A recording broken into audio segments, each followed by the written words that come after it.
Welcome, welcome, welcome. Scamware 101, Thursday evening Scam Awareness live stream. We'll get this kicked off in a couple minutes here. Lots of good stuff coming up this evening. Lots of warnings coming out about scams.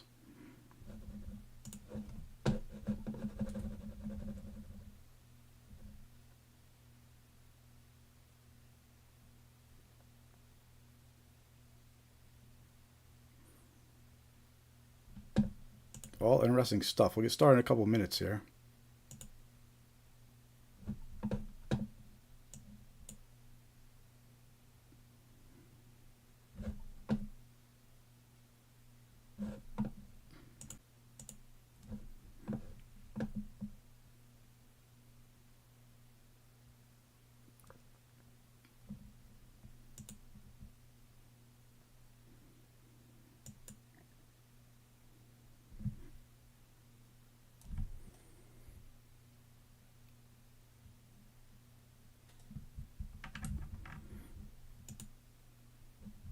All right, I think we're back here.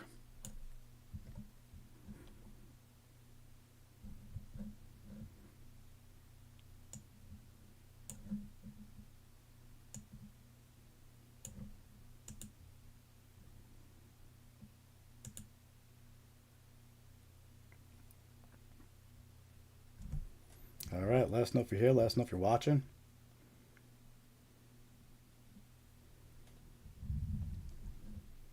We start a couple minutes here. Say hi in the chat.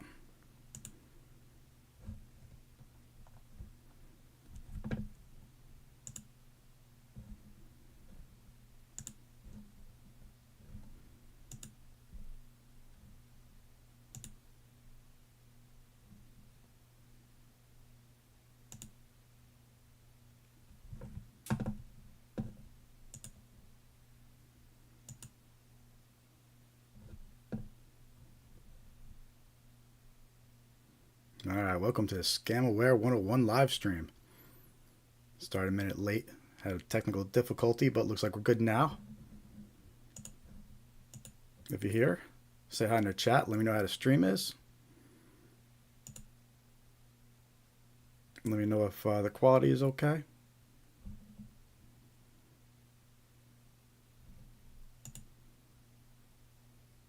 We have two streams going. We got a vertical stream and a wide screen stream going.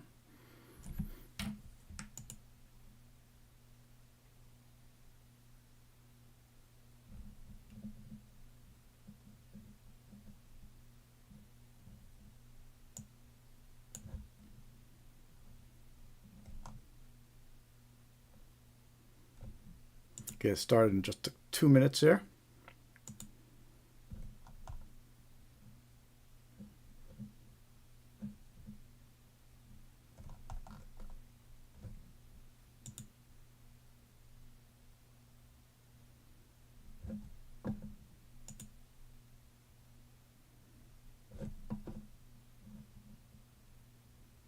The vertical feed looks a little buggy.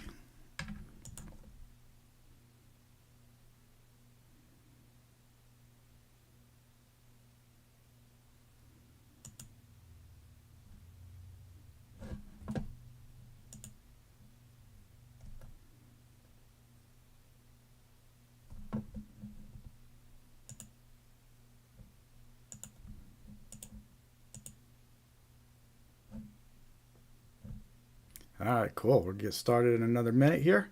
If you're just joining us, say hi in the chat. Click that thumbs up button. This is our weekly Thursday Scam Awareness live stream where we go over the latest scams, the trending scams. We look at the latest headlines of scams to be aware of to protect you and your loved ones. We see what warnings are out there, show you some actual examples of scams. So say hi in the chat. Give us a thumbs up. Help us spread awareness about these scams. We'll get started in 1 more minute here. In the meantime, you can join our mailing list. It's a free mailing list, scamaware101.com, and then click join mailing list. We'll send you some useful tips about scams and some reminders when we do live streams like this. Because it's important to stay aware of these scams. Awareness is key, especially with your loved ones, protecting your loved ones, the older folks out there. It's very important. I see some people coming into the widescreen stream here. Very cool. Hi, Adrian. Hi, Sam. Good to see you.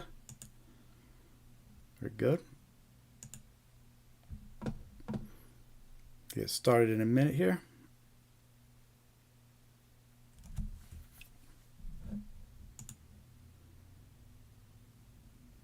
All right, cool.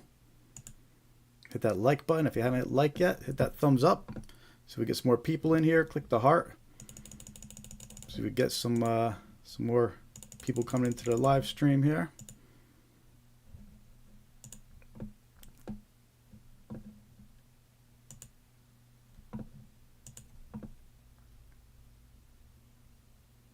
All right, cool. So let's get started with some scam awareness headlines of the week. So all these news articles and headlines I'm about to bring up are all from the past 7 days.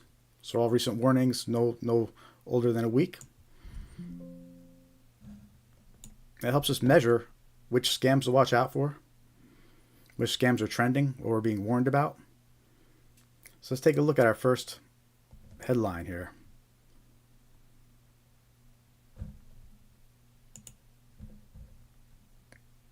Oh, by the way, before we get started, I don't know if you all see the new background here that we got going. Got the beach, sunset.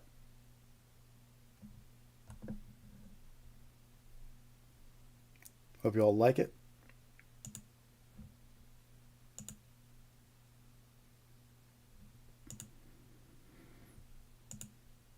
I think my vertical stream is lagging again. How's the stream over there on the wide view? Is the wide view okay? Sam and Adrian.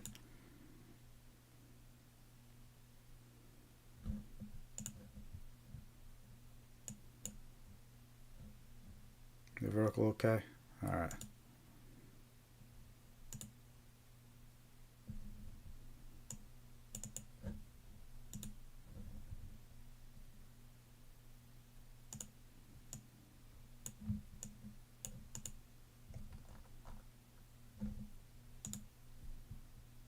Bear with me, I'm messing around with this stream on the vertical side here.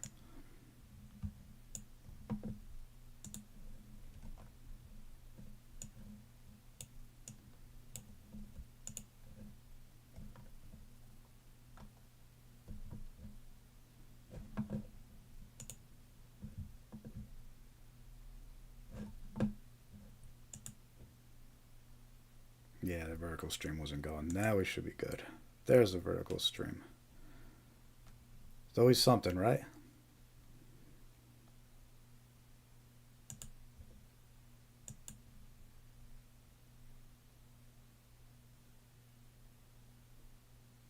All right, let's see if the vertical stream is good now.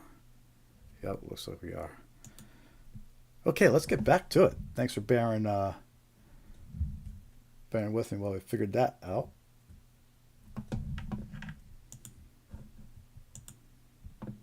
All right, let's look at some scam awareness headlines of the week. Authorities warn of new fake court notice phone scams. Authorities in Blount County are warning folks of familiar scams involving with thieves trying to use a fake court notice to trick you out of your money. The Blount County Sheriff's Office says scammers are calling some folks threatening them with a warrant for missing jury duty. They even say scammers are now sending out notices that look like real court notices.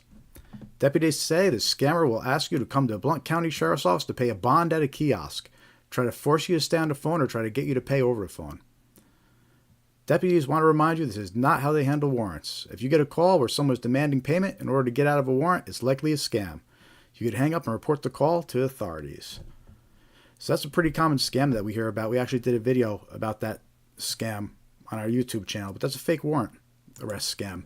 And we've been seeing reports of that every week when we go through the headlines here on the live stream. These fake arrest warrant scams keep on popping up, and there's always new warnings coming out from more sheriff's departments and law enforcement agencies warning us of these fake arrest warrant scams.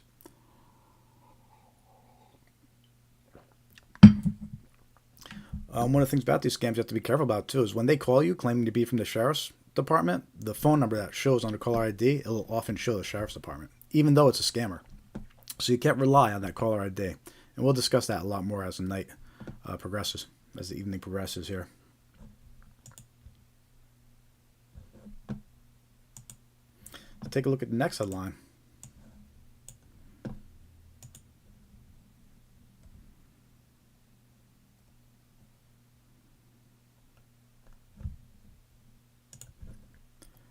Cairo police warning residents of... My name is Sydney Raymond. Cairo police warning residents of scam targeting residents. Okay, let's see what kind of scam they're being warned about here. The police department said in a Facebook post that some residents have been contacted by someone pretending to be from the police department, demanding a payment of thousands of dollars over the phone. The caller falsely claims that the victim needs to pay a fine or they'll be put in jail. All right, so this is similar to the fake arrest warrant one that we just watched. So we have to be aware of these fake calls that are impersonating the sheriff's office and police departments. It's a very common scam that's going around now, and especially since they could make the caller ID appear to look like it's from the actual police department. So that's another warning about fake arrest warrant scams that are circulating right now. Yeah, Sam, for sure. That type of scam will definitely scare a lot of people.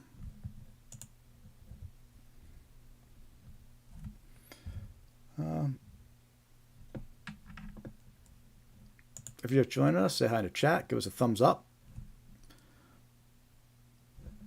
Not sure how the vertical stream is going here.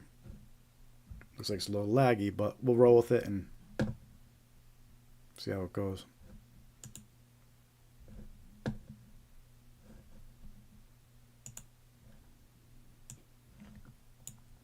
The next scam headline for this week: PayPal scam warning. Dangerous invoice bypasses email security.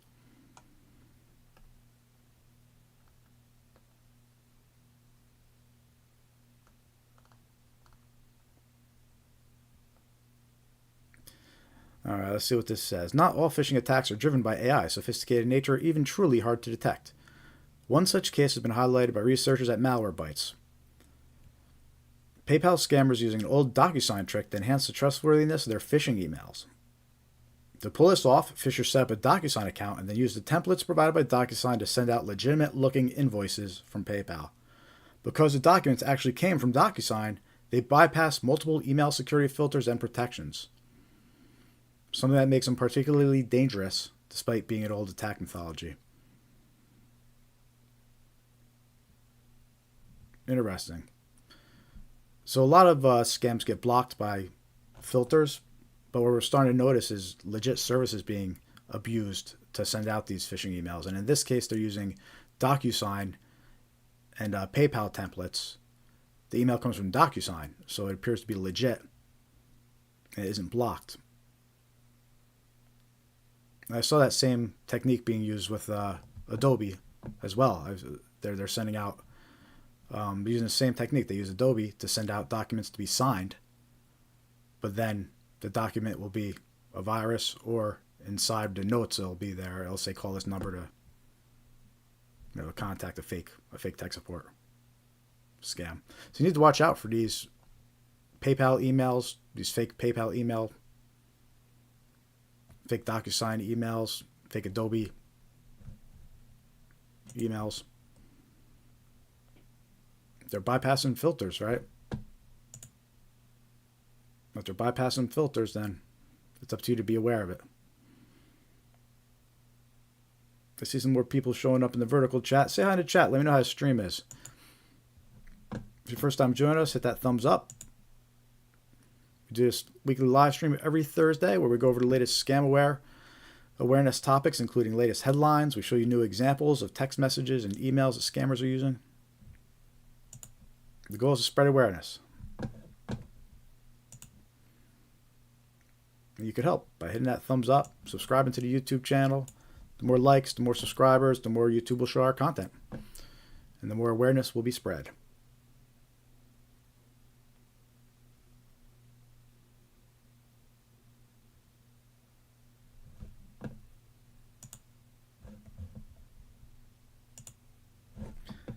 Just gonna restart the vertical stream one more time here.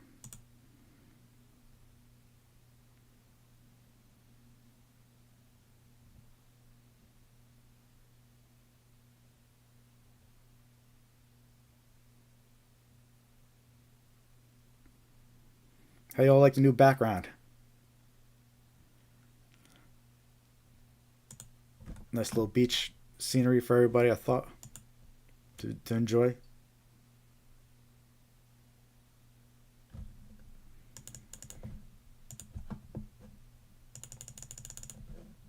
All right, let's take a look at our next headline here. Feds warn of grandparent scam robocalls after 25 Canadians charged. That's new. Usually when we talk about these grandparent scams from the Dominican Republic, but in this case, it looks like they were coming from Canada.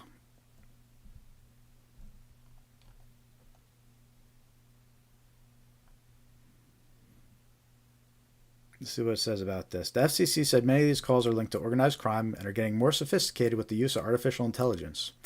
The warning comes after more than 24 Canadians were indicted on charges for allegedly facilitating and participating in a grandparent phone scam, stealing tens of millions of dollars from elderly people in more than 40 states across the U.S., including Georgia. Wow, so a bunch of scammers operating out of Canada.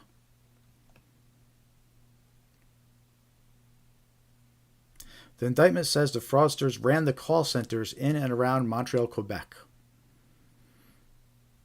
During these phone calls, defendants falsely claimed to be an elderly victim's relative, typically a grandchild, who had been arrested following a car crash and needed money for bail. I have a video of how this scam works that I'm going to be sharing with you a little later, too, when we get through the headlines. Yeah, these grandparent scams are very, very widespread, and sounds like they're becoming even more common.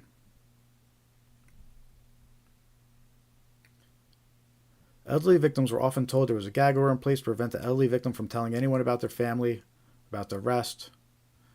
And the elderly victims were convinced to provide bail money to an individual falsely posing as a bail bondsman, who would come to the elderly victim's home to collect the money.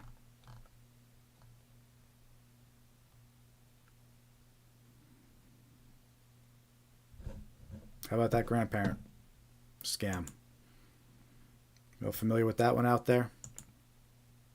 Yeah, it's important to be aware of that one. Grandparent scam tactics. So this is interesting. So some of the tactics they're using real information they get from social media. So the scammers will call up and they'll know, the grandkids' names already, spoofing the phone numbers as the grandchild's. That's very true. The scammers, they'll make the caller ID, and we mentioned this earlier. The caller ID will show the police department that they're supposedly calling from, or the grandchild's phone number, which obviously is not. It's a scammer. Asking for a grandparent to quickly send them money through an app, or even offering to send someone to pick up the cash. Yep, scammers do that now too. They use couriers. They'll say, please don't tell mom or dad. And they'll use voice cloning from videos online and artificial intelligence.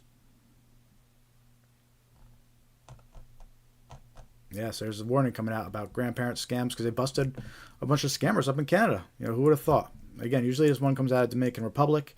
The video I'm going to show you later is actually of a scammer from the Dominican Republic. But this one was coming out of Canada. So just goes to show they're all over the place. Got to watch out. How are y'all doing out there? If you're just joining, say hi in the chat.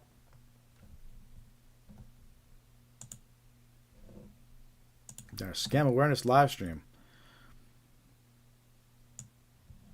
Do this every week. If you haven't yet, please subscribe to our YouTube channel. If you're just joining us, hit that thumbs up button, give us a like, say hi in the chat. I see someone in the vertical stream. OBS streaming software.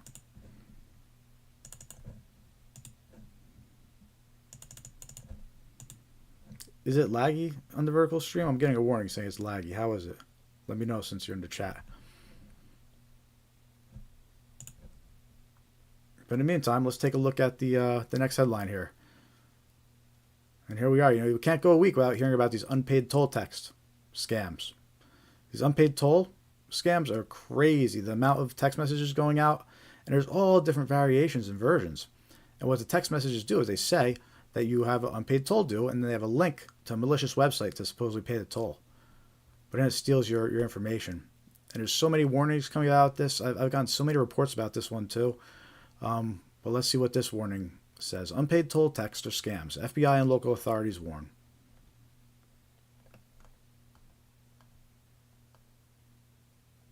The FBI and local authorities are warning drivers about a phishing or smishing scam making its round. Smishing is another word for text message scam. Like phishing is supposed to be email and smishing is supposed to be text message.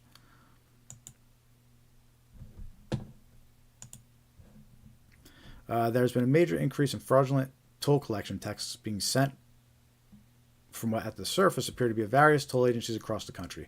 However, the scammers are impersonating tolling authorities. The scam says you have an overdue balance and to click on a link to make a payment to avoid late fees. Fraudsters may mislead toll customers in giving away sensitive data, including credit card information. In a public service announcement last year, the FBI reported receiving 2,000 complaints about this scam. So we actually did a video about this scam back when that FBI report came out, and it's gotten so much worse since then.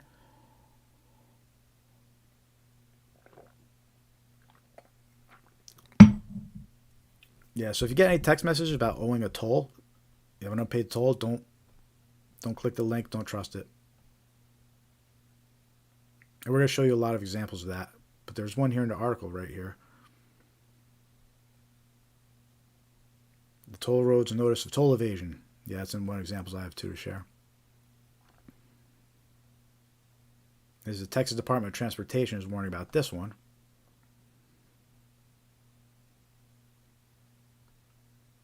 But they're impersonating everybody. SunPass, Easy Pass, Fast Track. Definitely watch out for these unpaid toll scam text messages. It's definitely going around, or definitely a big scam.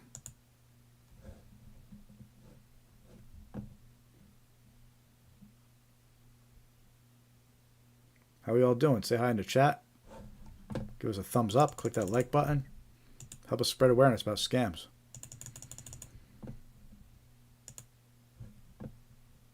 Just live stream every week. The goal is just spread awareness.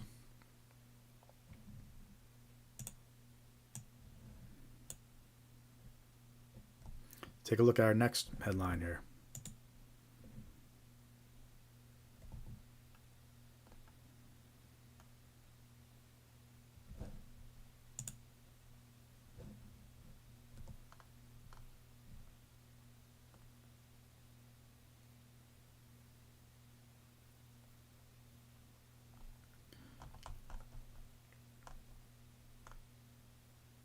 What is this one? Warning issued for USPS scam text. What to look out for.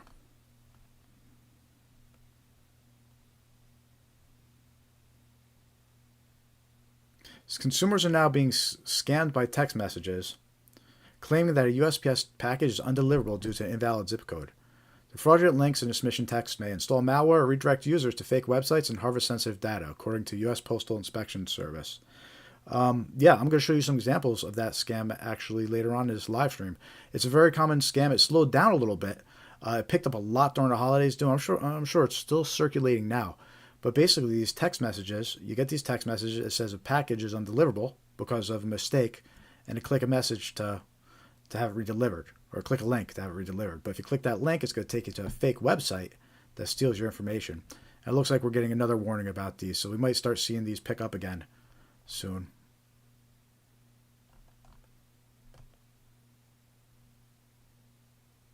They were warning us as part of the National Consumer Protection Week, which was last week.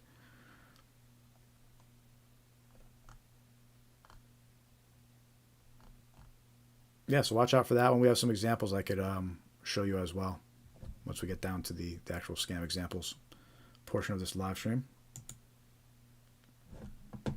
Hey, Cyber Guy. Recruitment scam. Yep, we got a few text message examples of those.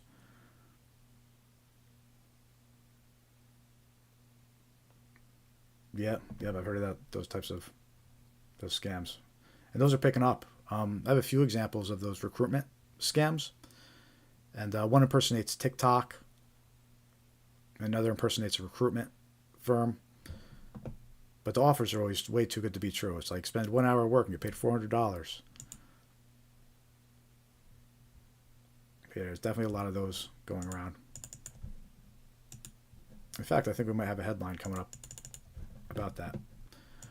So I'm going to continue with these headlines. Let's see what else we got here.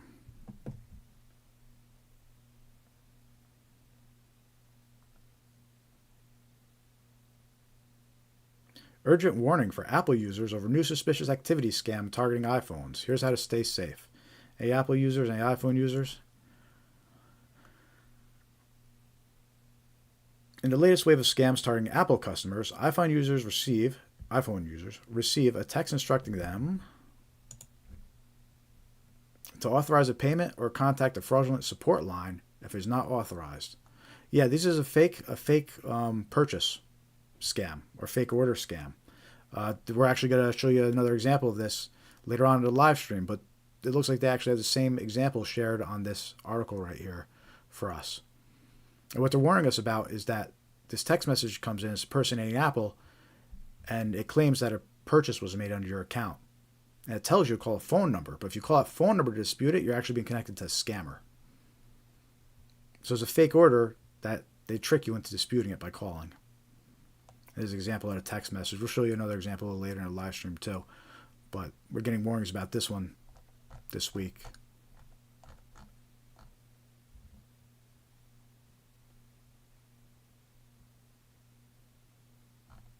See what else they say about it. The malicious actor will try to get you to call the legitimate-looking phone number listed in the message. When dialed, the number calls a fake Apple support agent who will attempt to trick you into handing over sensitive and personal information or allow them to remotely access your phone. Once they have access, they can install spyware, steal passwords, and access your bank accounts while pretending to help you fix a security problem. Yes, that's a common fake order scam. They'll send you a notification where, in this case, they're talking about a text message notification, but they'll send you a notification by email, right? So you'll get an email with a fake order that says, call this number to dispute it. And then there'll be other cases where it'll have a phone number to call to dispute it. If you call a number, you'll be connected to a scammer. And there's the cases where the scammers actually call you as well. They'll call you impersonating another company.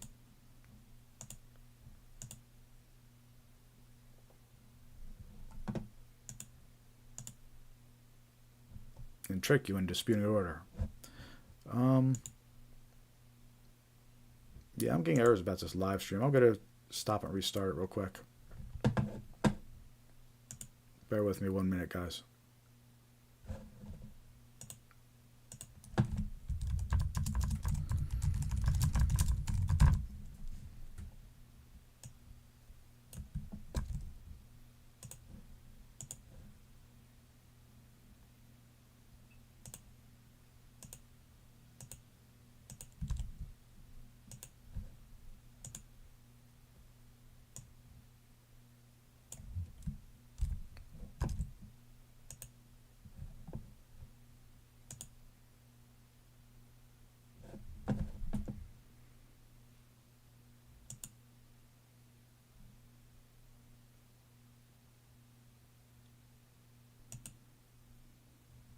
Looks like it's finally back, though.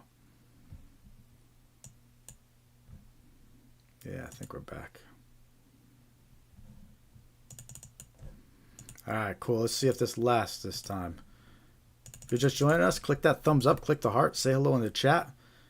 We're just doing our weekly live stream here, our weekly Scam Aware live stream, where we give you the latest news and headlines about scams to be aware of so you can protect yourself, protect your loved ones.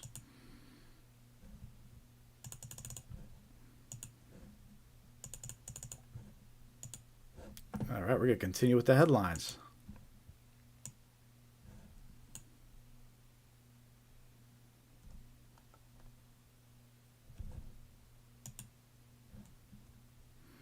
So the last headline we just talked about was grandparent scams. But speaking of grandparents, it looks like we're going to stick with that theme. We got the grandma posse, making sure every Bitcoin ATM in Omaha has scam warning sticker. There we go. Good for them. Bitcoin ATMs should all have warnings on them, warning people about scams, because that's what a lot of scammers do, is they trick people into using Bitcoin ATMs to send them money. So let's see what this article says about the grandma posse. Bitcoin ATMs are a newer way to transfer money, but they are also where an older generation is being sent by scammers. He just told me to keep him on the phone so I would not be lost and he could continue to help me, said a scam victim who asked to remain anonymous. By helping himself to $6,000, this scammer convinced the victim to send through a Bitcoin machine for a phony legal scare. So from that target group, the sheriff recruited volunteers to check Bitcoin machines for the required scam warning sticker. And they're trained on how to give store managers a warning. So it sounds like there's some kind of law, actually. I don't know. I guess it's just Omaha. I'm not sure of a national one. But this group of grannies is going around enforcing it, making sure that the warnings are on the Bitcoin ATM machines, protecting people from scams. Yeah, it says stores can be fined $500 if they don't have the warning on the Bitcoin ATM machine. So good for the grandma posse making the rounds, keeping people safe from Bitcoin ATM scams.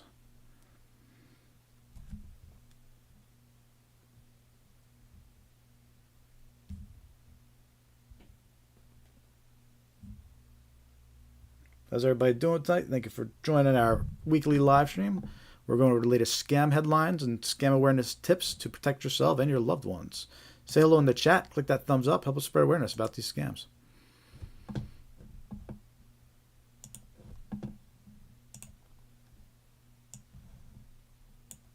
We have a new background this week.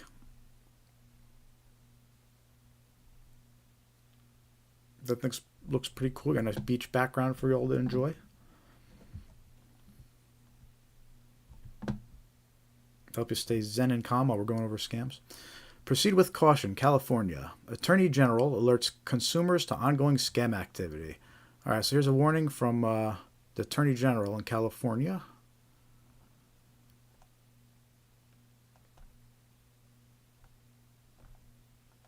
Okay, so he warns us about a few of them here. First is a toll charge scams. We just talked about that one, the unpaid toll scam text messages going around. In his case, he's talking about the ones they impersonate Fast Track in California, and they claim that an unpaid toll is due. Got to watch out for that scam for sure. We're probably going to mention it a few more times tonight.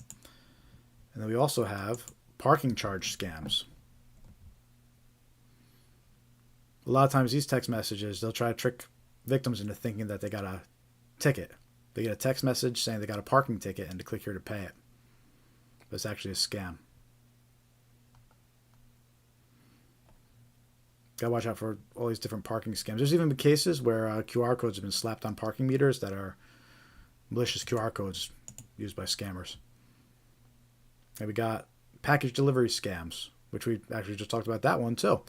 The text messages that they impersonate UPS, FedEx, USPS, and they'll say that your package is delayed. They'll have a link to get your package delivered, but it's actually links to fake websites, steals your personal information. I have a bunch of examples of those to share with you later as well in this live stream if this live stream holds up.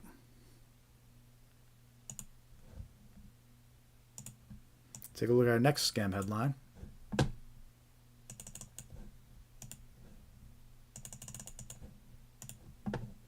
Rent scam warning.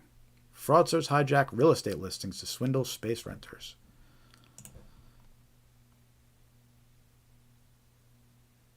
A real estate agent is urging renters to exercise vigilance when seeking a place to live, as scammers have been using listings from his website to deceive potential tenants and rob them of thousands of dollars. Rohan Scott, a realtor for more than 7 years, told The Gleaner that he has noticed an increase in such scams in recent years. Scott explained that the scammers hijack his property listings and post them to other social media platforms to lure potential victims. So let's say you give me a place to rent, they give me all your documents, I put it on a system, then next thing you know, some scammers take it off, put it on these advertising places and act like it's theirs, he said. And the problem with this is how it affects renters is basically these scammers are impersonating this guy. They're impersonating his this realtor claiming that they're renting these apartments out, which they're not, and they'll steal the victim's deposits and first month's rent. At the very least, they still have personal information too. They haven't filled out property applications.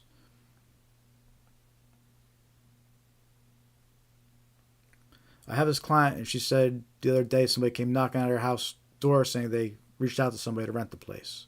They were talking to a scammer.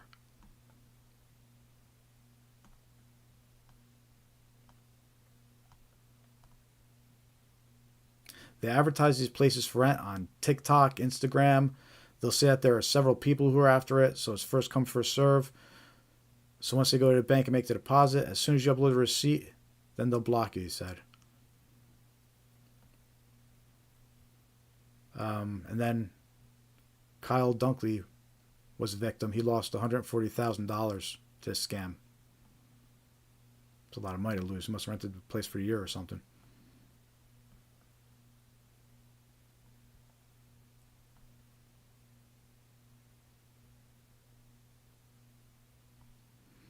Yeah, so we got to watch out for these rental scams. This has actually been going on for a while. I saw these back when, it was years ago, a few years ago when I was apartment hunting. And I saw a bunch of legit listings, but then I saw the same listings reposted by different people for like a much cheaper price. And they were scam listings. They're trying to pull you in with a deal that's too good to be true. And they steal your info.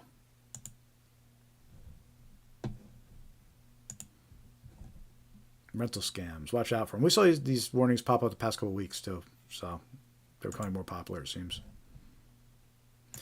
Hey, let me know in the streams how we're doing here. I'm getting these warnings about it saying it's not smooth, but let me know in the chat how it is.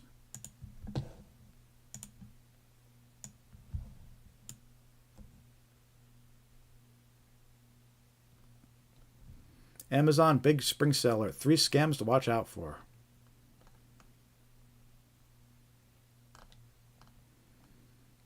Here we go.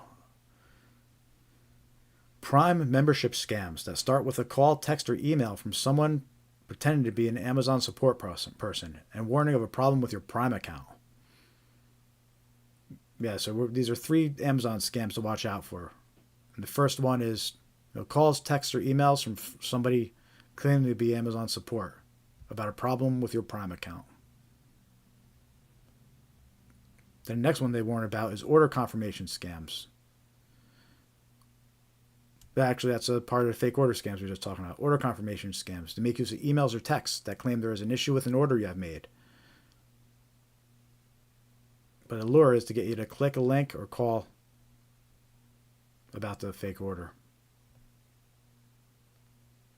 And also, watch out for fake sales listing scams, fake storefronts. Because there's a lot of scammers that actually sell on Amazon as well. So that's the third scam it recommends watching out for on Amazon.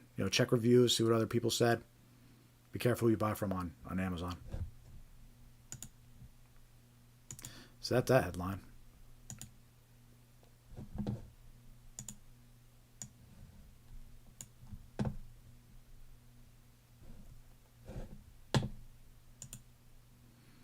Thanks for joining us. Say hi in the chat. Hit that heart. Click the thumbs up.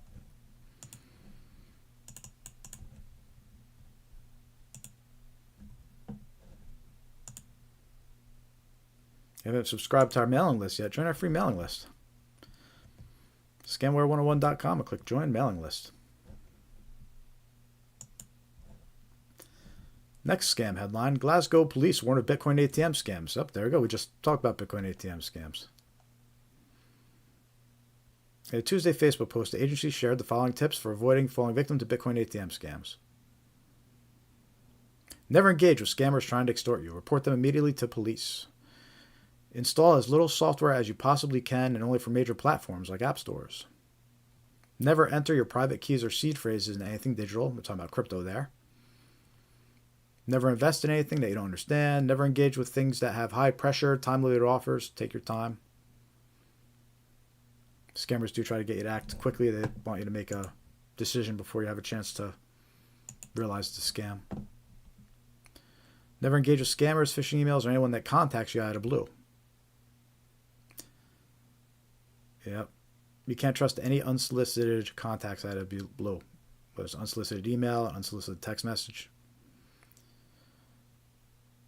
Never engage with things that guarantee future earnings or lots of money. Never engage with famous people. They will never contact you. That goes out to all the social media folks getting contacted and fooled by celebrity impersonators. Celebrity impersonation is a big problem. But it's funny. It says, never engage with famous people. They will never contact you. Many scams happen via online dating apps or websites. Never give anyone you haven't met in real life your money, crypto, or otherwise. Never accept free money or crypto. This is used to steal your tokens or NFTs. Never engage with agents offering amazing job listings that you need to apply for. Never send any funds to another external wallet for verification or fixing your account. That's true. Part of the narrative when you're talking to a scammer, a lot of times they'll say they need you to transfer the money out of your account to fix it. But that's a trick just to get you to transfer your money. Use long, complex passwords and app-based two-factor authentication. Definitely must use MFA. Always use MFA once available. Need to protect your accounts. Double-check URLs, domain names, email addresses, social media handles. If you're unsure, Google a company and use the ones you provide on their website. True. And look at maybe a bill they actually have printed out or received in the mail, too, to confirm the number. Yeah, Nakti. Better yet, don't trust anyone. Good. Yeah. You can't trust anybody, sadly. You need to verify everything.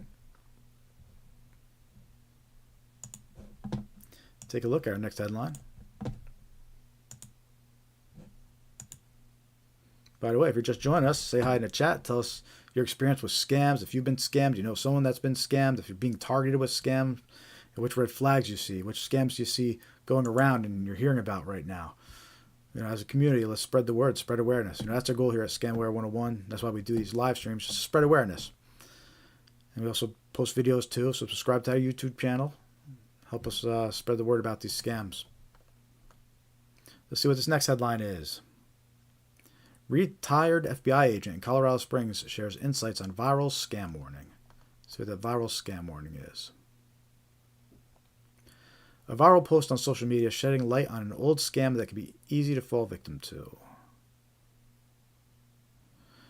The county sheriff's office warns some scammers may already have your personal information, including your part of your credit card number, your address, and they could use that information to fool you. It's very true.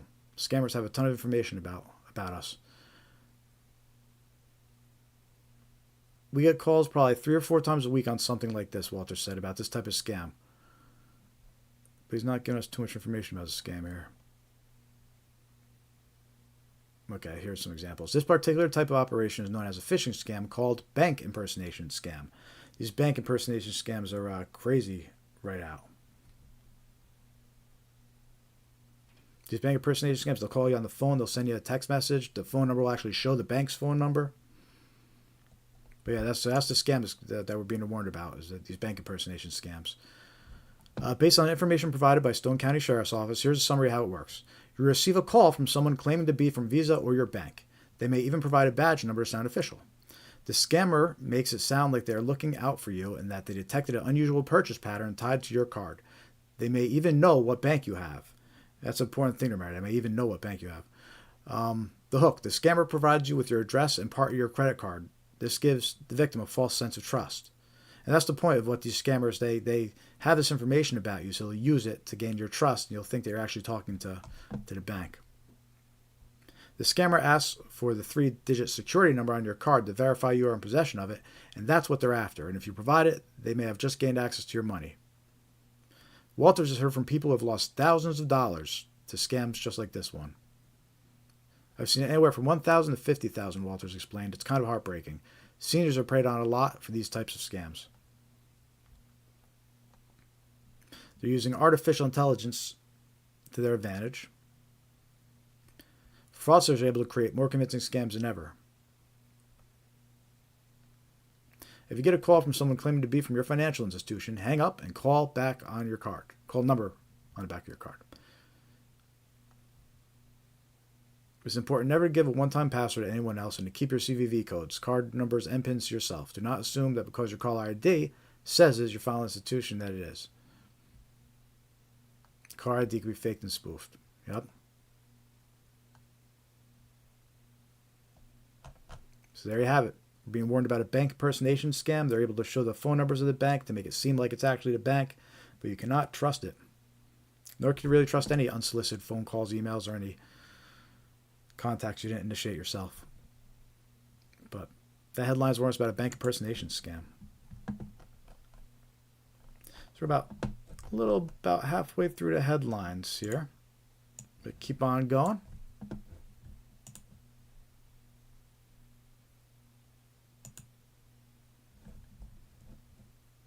Battle of Flowers Parade. Tickets go on sale Wednesday. Organizers issue scam warning.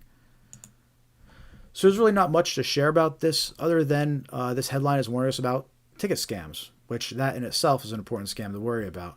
And it's not just for this one-off festival that they're having, the what they say, the Flowers Parade, Battle of Flowers Parade, but for bigger events too, like concerts and things like that. Any type of tickets, ticket scams are a big problem. And I can say from personal experience, whenever I'm following an event on Facebook, there's always scammers in there trying to offer fake tickets, claiming that they can't make it and they're trying to sell their tickets. And in this case, they were actually warning about scammers selling for sections of the event that don't even exist anymore. Officials say scammers are set up online to take ticket orders for reserved bleacher seating that does not exist. So be careful when you're purchasing tickets online, especially reseller tickets.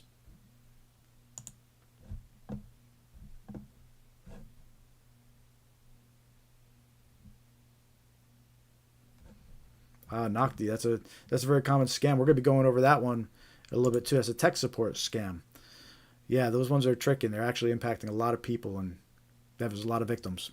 They'll have the pop-ups saying there's a virus, and they call a phone number. But that's actually how you know it's a fake virus alert, is that if it has a phone number to call, it's a scam.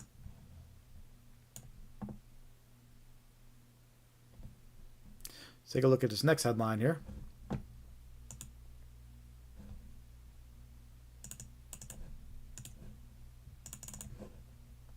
BBB alerts residents about new QR code scam targeting unsuspecting customers. Yeah, we're going to see more and more QR code scams, I think, as time goes on. But right now, as far as this warning goes about the QR code scam, tonight, a new scam warning involving QR codes, the square barcode you could scan with your phone's camera. You can find them on signs, ads, and menus. Officials with the BBB say new complaints are coming in from people who get a package in the mail they did not order. The scammer puts a QR code on the box or item asking you to scan it for more information. Specialist Meredith Radford says it could end with malware or virus on your device. Naturally, you're inclined to scan the QR code to find out more information, but then it sends you to some website that asks for your personal information, your financial information, or access to your device to a scammer. Meredith says do not scan any QR codes you're not familiar with, especially from a source you do not know. She says QR code stickers are also popping up on parking meters, so look closely at the brand or app associated with the lot. Yeah, that's what we were just mentioning about earlier, about the QR codes ending up on parking meters. Yep. A lot of times, and we'll go over some more later on too, but a lot of times these QR code scams, it'll be a postcard that says you have a free gift, or it'll be a postcard that says it's a gift card, and to activate it, scan the code. Or you'll be at a place that legitimately has QR codes, but a scammer slapped a QR code on top of it. So you're scanning a bogus QR code. You don't realize it. Yeah, QR codes are starting to become more and more popular, so you need to watch out for those for sure. So, scanning QR codes, I like to compare them to, it's the same thing as clicking links. You don't want to go clicking random links. You definitely don't want to click in links you don't trust. Scanning a QR code is the exact same thing. It's only bringing you to a link. So you have to be just as careful with QR codes as you are with links, especially if you receive them unsolicited, right? You get an email with them. What scammers have been doing is they'll send out emails with an attachment, and inside the attachment will be a QR code. Like they'll have a Word attachment or a PDF attachment that has a QR code in it. The reason they do that is because it doesn't get blocked by the filter then, and you could open an attachment and still get the QR code. So watch out for QR codes. They're out there.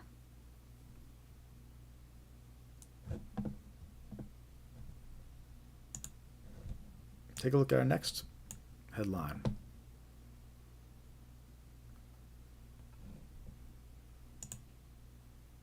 Federal Trade Commission warns consumers about online car scam. Welcome back. Oh. I'm joined by Consumer. All right. Online car scam. If you've listed your car for sale online and a buyer offers to send a check deposit, then overpays, this is most likely a scam. The scammer's goal is to get you to send them the extra money back. Yes, this is a very common scam. It's been around for years. This is more of a check deposit scam from been around for a while. According to FTC, just because you could cash a check doesn't mean it's a legitimate deal. It could take a bank weeks to figure out if a check was fake and ask for your money back. If someone sends you a check for more than the selling price and asks you to send money back, then it's a scam. And it doesn't just apply to checks, too. People do this with PayPal and other stolen forms of payment. Never use money from a check to send gift cards, money orders, cryptocurrency, or wire money to anyone who asks you. Once you do, it's like giving them the cash and then you're on the hook when they realize it's a bad check, when the bank realizes. In fact, one scam that's going around, separate from this, I'll show you an example a little later, is these letters they go out and it's for secret shopper, to be a secret shopper, right? And what it does, it tells you, it includes a fake check and it tells you to go purchase gift cards as a secret shopper. But then you purchase the gift cards, you give them, and then the check doesn't clear and you don't get the $100.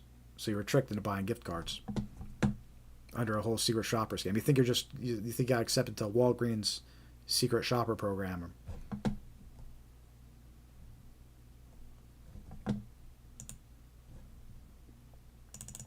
I see a few more people joining. Say hello in the chat. Click the thumbs up. Click the heart. Let us know you're watching. If you haven't subscribed to our YouTube channel yet, please subscribe. The more subscribers we get, the more likes we get, the more we can spread awareness of these scams, which is our goal, to spread awareness of these scams. Right now we're just going over the latest headlines. We're about 2/3 of the way through. Lets us get an idea which scams are trending, which ones are being warned about, which ones are starting to become more common. Let's see what this headline says. Chicago victims of credit card scam warned others to be on guard. I was just blinded by my naivety.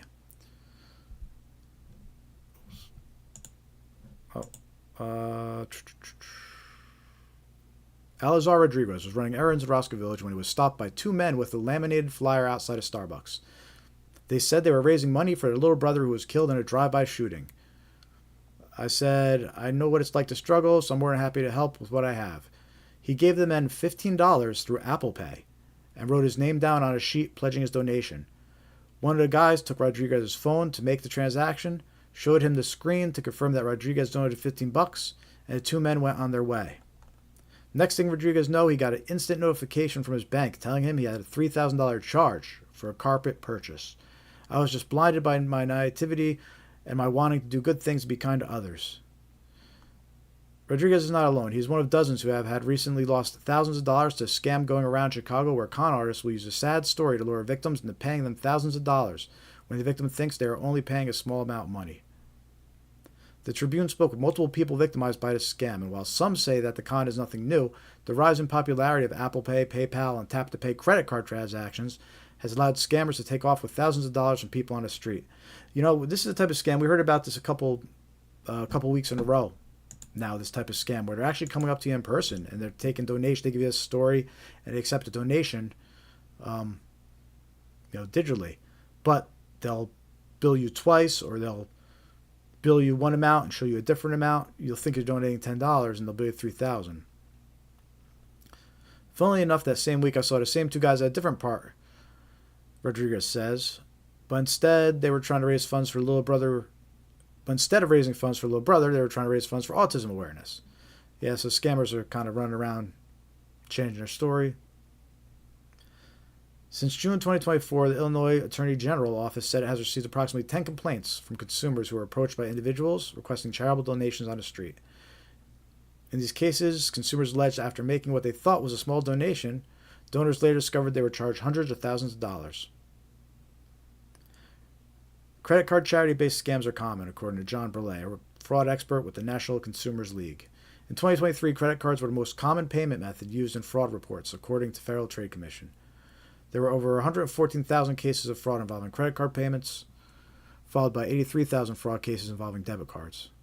And that's old data. It's a lot more now. We just got the 2024 FTC report.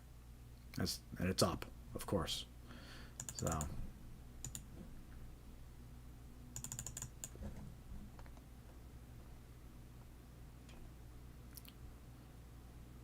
let's see what else they're saying here. And dealing with banks and credit card companies could be a headache, according to the victims who spoke to the Tribune. Generally speaking, if a person willingly hands over their card to a merchant but gets billed the wrong amount, they will not be considered credit card fraud, but rather credit card dispute. I felt like they didn't really know how to handle the situation because ultimately, at least in the beginning, they said it was my fault, since I was willing to give them my phone. Rodriguez was able to get his money back 2 weeks later thanks to Part and Starbucks employees who were able to corroborate his claim, and he had photos of the flyer and the location where he got scammed. But for some people, getting that money back can take months. That's what happens to Abigail Grady, who got scammed in late December. So let's see what happened to her. When she was approached by two men across the street to tell her about how they were raising money for someone's younger brother who was hit by a car. He was initially going to give the men cash, but they said they could not accept cash. I think at some point I was like, okay, I'll donate $10. The guy took out a card reader and he kept tapping my card. And the other guy is talking to me, chatting me up. Grady later realized she had 4 separate charges of $3,000 on her card, meaning that she lost a total of $12,000. That's a big take.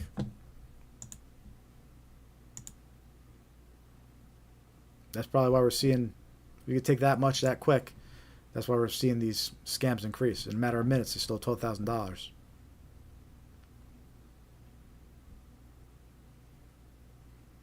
And the credit card companies, they don't want to give you the money back. They argue.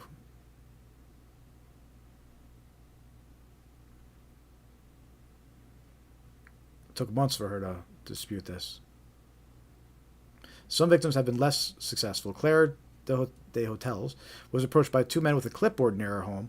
The men told her they were going door to door to ask for funeral funds for a young boy who was killed, and even showed a newspaper clipping. They wrote down that she was given $20 on a clipboard and completed a tap transaction. But minutes after her transaction, she was out $2,400. She immediately contacted her credit card company, Barclays. The company initially canceled the transaction, put an alert under fraud review, but about 2 months later determined the transaction was not fraud, and she did not have a receipt to back it up.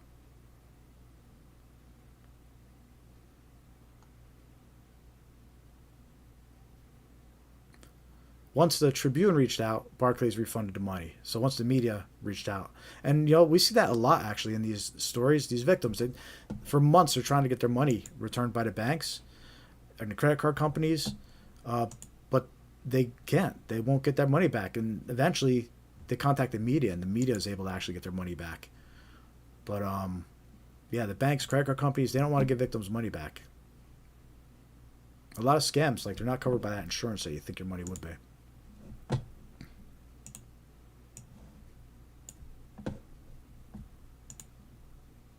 Just join and say hi to chat. Give us a thumbs up. Click that like. Going over the latest scam headlines. This one, Indian Embassy in U.S. issues alert on scam calls targeting Indians. We're going to see a lot of immigration-related scam calls, too. The Indian Embassy in the United States issued an advisory on Tuesday warning Indian nationals and visa applicants about fraudulent calls using spoofed embassy telephone numbers, right? So the scammers are spoofing the embassy's telephone numbers to show under caller ID. According to the advisory, fraudsters are misusing the embassy's official telephone line and other identities linked to the embassy to cheat people. The embassy said some of these calls are shown as being from the embassy phone number, while others simply use the embassy identity. And again, just because this is a case of the Indian embassy, they could do it to impersonate any government agency. Explaining the methods used by fraudsters, the advisory noted that callers are asking for sensitive personal information like credit card details or trying to extort money from Indian nationals. They are falsely claiming that there are errors in passports, visa forms, or immigration forms, which could be corrected only by paying money. The fraudsters also warned that not rectifying these so-called errors could lead to deportation in India or imprisonment in the U.S. The fraudsters either seek personal information like credit card details, or they try to extort money from Indian nationals by claiming there are errors in their passports, visa forms, etc. If not rectified, they threaten it could result in deportation of the individual to India or their imprisonment in the USA. In some cases, the fraudsters have claimed they received such information from the Indian embassy or other authorities in India. The advisory also mentioned that visa applicants have also received such calls purporting to be from the embassy. The Indian embassy clarified that no officials from the embassy make any telephone calls seeking personal information from any Indian or foreign nationals. So in this example, it's Indian immigrants being targeted. But we've seen other examples of Mexican immigrants and all sorts of immigrants being targeted. So watch out for these types of scams. And the fact that they impersonate the embassy, they show the embassy's phone number on the caller ID, it can be scary. So watch out for this type of scam.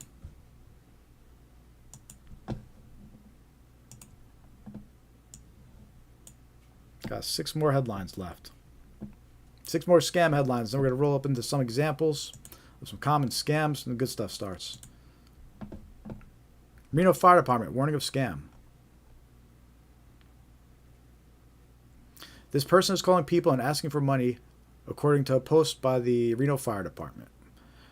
Not only is there no Washoe Firefighters Association, the Reno Fire Department would never reach out to you asking for money like that. Okay. So this is just another warning about fake donations, right? We just heard about the scam where people are just being approached to get donations, and now we just read about a scam that they impersonate the Reno Fire Department, and they're calling people asking for donations. And just because it's the Reno Fire Department, they could apply that same scam to every fire department. Insert your town's name, right?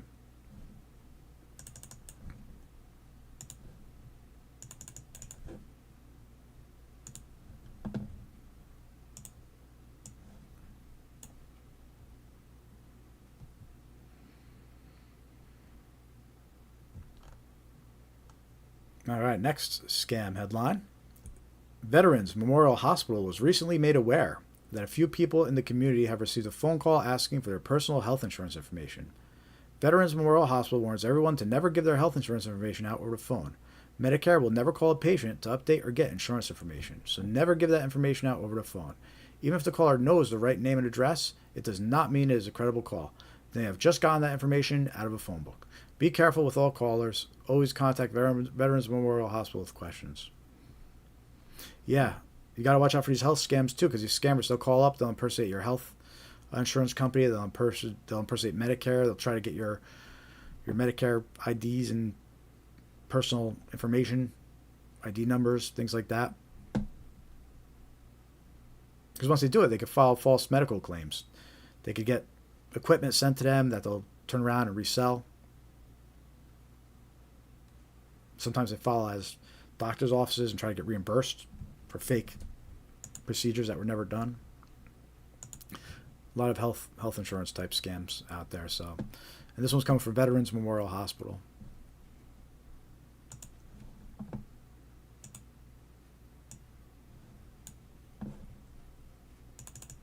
How we all doing? Click that like button, click that heart, say hello in the chat. Let us know you found us.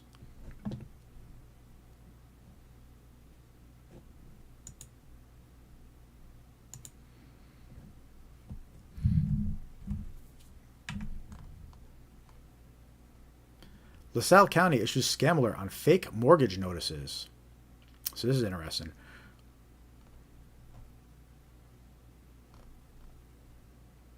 So if you own a home, be aware of this one. The LaSalle County's Recorder's Office is warning residents about a scam involving fake postcards claiming to be official notices regarding mortgages. The postcards labeled "Important Notice, Immediate Response Needed" request individuals to call a phone number and provide information about their mortgage or documents recorded in their name. These notices are not affiliated with the LaSalle County Recorder's Office. So it sounds like they're using this scam to get personal information about the homeowner. They'll probably turn around and try to sell the house illegally too. They'll create a fake title and scam someone out of purchasing the house or renting it.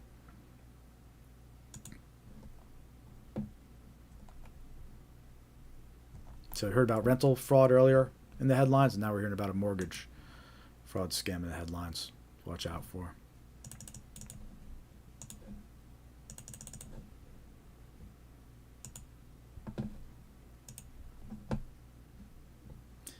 Got 3 more to go. 3 more headlines.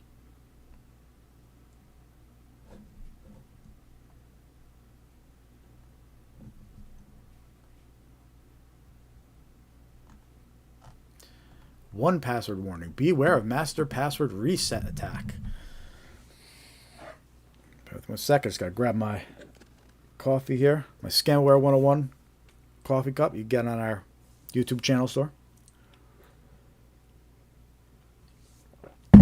Got coffee mugs too. Scammer 101 coffee mugs.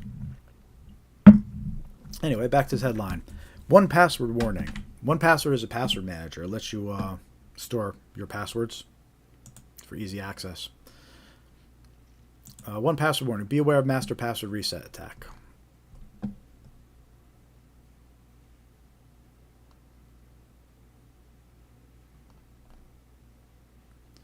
All right, so this is warning us about a fake email that's going around saying that your 1Password account has been compromised. But it's a fake email. It's not true.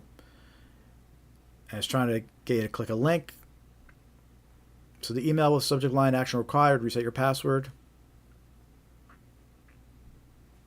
So they're sending out fake emails telling you need to reset your 1Password account password.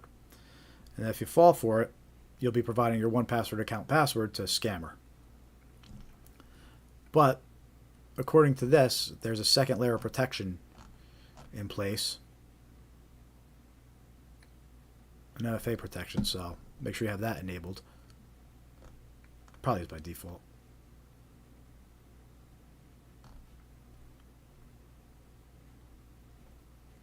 All right, so here's the red flags about it. First and most obviously, the email itself is sent from a totally random domain with support as the account.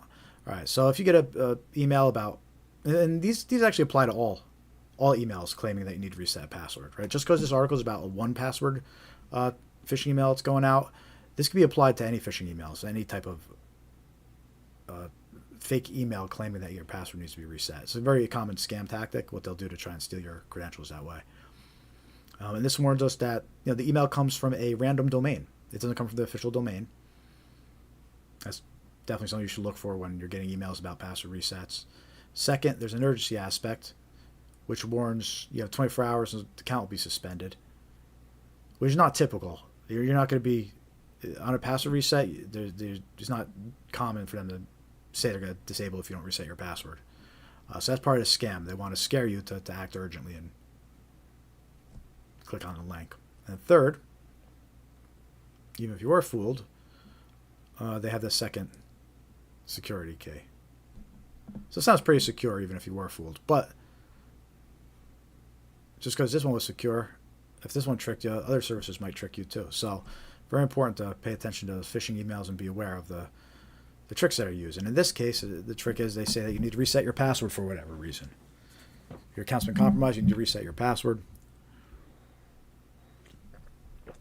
But that link will take you to a fake website that steals your information.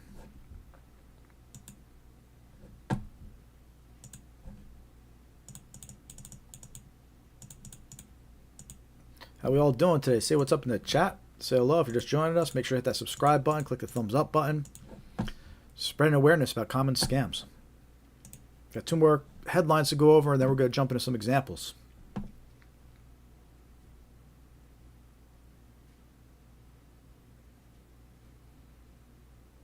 Neosho police warn residents about bill payment scam.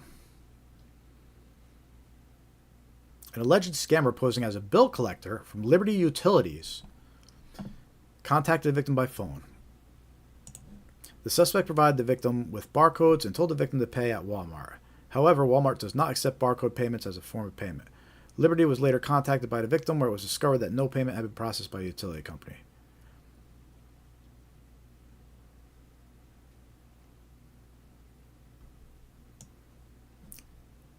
Told the victim to pay.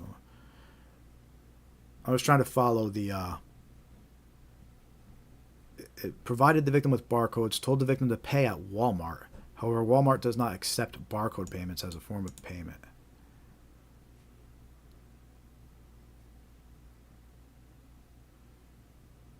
All right. Well, the point is, regardless of all that, is that this is a utility impersonation scam. The scammer impersonates your utility company. In this case, it was Liberty Utilities. And they try to trick you into making a payment. They'll say that your accounts could get turned off, your powers could get turned off, your electrics could get turned off, unless you make a payment. And in this case, that has something to do with gift card barcodes. And authorities stress that citizens should use caution when making any payments, whether it be on the phone or online. Always contact the company directly and use a verified phone number to confirm it's not someone trying to take advantage of your wallet. Yeah. The main takeaway from this to be aware of is that utility companies are being impersonated. Every week we read about different power and utility companies that there's scam warnings for, usually about phone calls impersonating them. But then there's cases where scammers are showing up in person impersonating the utility company too. So always be suspicious of incoming phone calls from your utility company, especially if they're threatening to turn your power off and if they're asking personal information.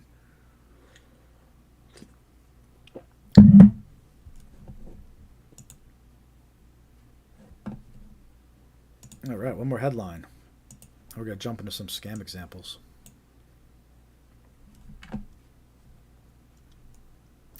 Insight Global Text Scam. What to know about high-paying job message. This is an employment scam. Someone earlier was mentioning these in the chat too. We're seeing a lot more job and employment scams popping up, which makes sense. A lot of people looking for jobs, so it's going to be scammers. Scammers go to scam, right? A text scam has been circulating, offering Americans a high-paying job with Insight Global for years. Now, with more workers filing for unemployment, job seekers are seeing the text resurface again. Why it matters. Experts have warned that despite the allure of remote or high-paying job, engaging with a text sender could lead your bank account to being drained. According to FTC, $8.8 billion was stolen due to fraud in 2022 alone. Fun fact, the FTC just released their 2024 statistics, so this is 2 years later. In 2022, it says $8.8 billion was lost. Well, in 2024, 2 years later, it's up to 12.5. So there's like 6 million, 4 million more. 4 billion, not million, billion, big difference.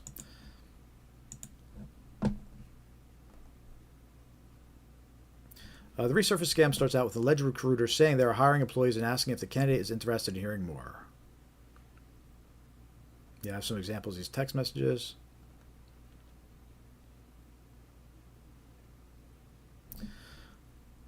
The warning from the actual company they're impersonating. The company said, in at least one instance, they have provided a fraudulent check to a candidate, encouraged that candidate to deposit the check by mobile deposit, then instructed the candidate to use a portion of the funds to purchase fake equipment or services by payment to a fictitious vendor presumably associated with the fraudster. That sounds similar to the car check fraud scam we just talked about, where they give you a check for more than it's a bad check. They write you out a check, they overwrite it to you, and then they ask you to pay the difference back to them. In this case, this employment scam, what they're doing is they provide a check, tell you to deposit. The check's going to be bad, but you're able to deposit. And they have you purchase equipment for them. So you purchased equipment, they get the equipment, and then a few days later you find out the check didn't clear and the money's not there. So that's an interesting employment scam. Yeah, I need to watch out for these employment scams. And that's it for this week's headlines. We're 15 minutes over overtime here.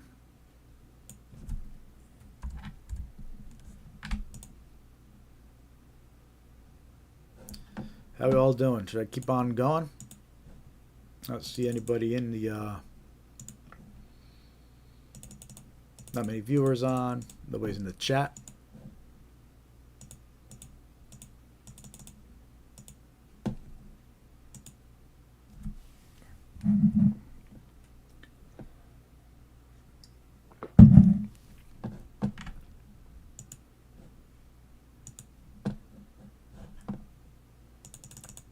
All right, if you're just joining us, say hi in the chat. Give us a thumbs up.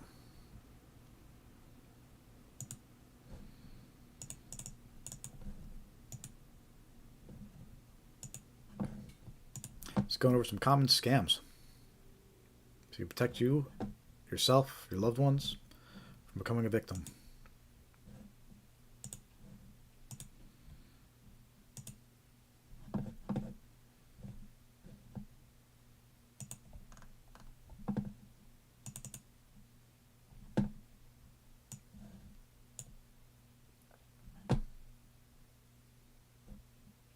All right.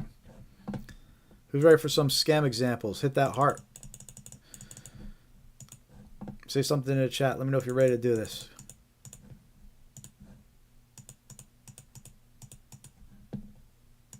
I saw someone mention earlier the tech support scams. Was it Nocti? I don't know if they're still around or not.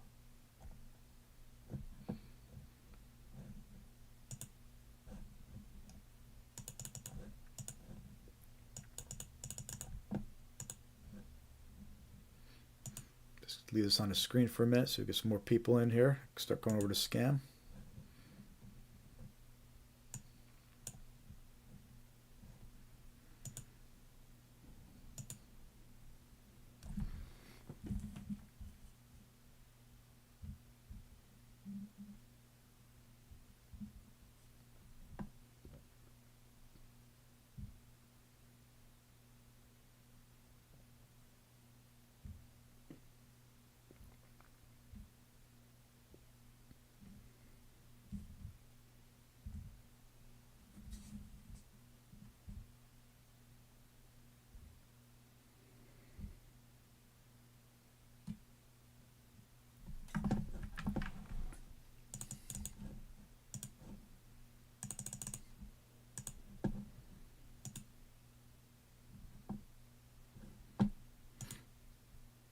All right, but let's talk about tech support scams. Tech support scams are when fraudsters impersonate tech support reps, claiming there's a virus or problem with the victim's device. They request access to the victim's PC to steal personal information and financial data.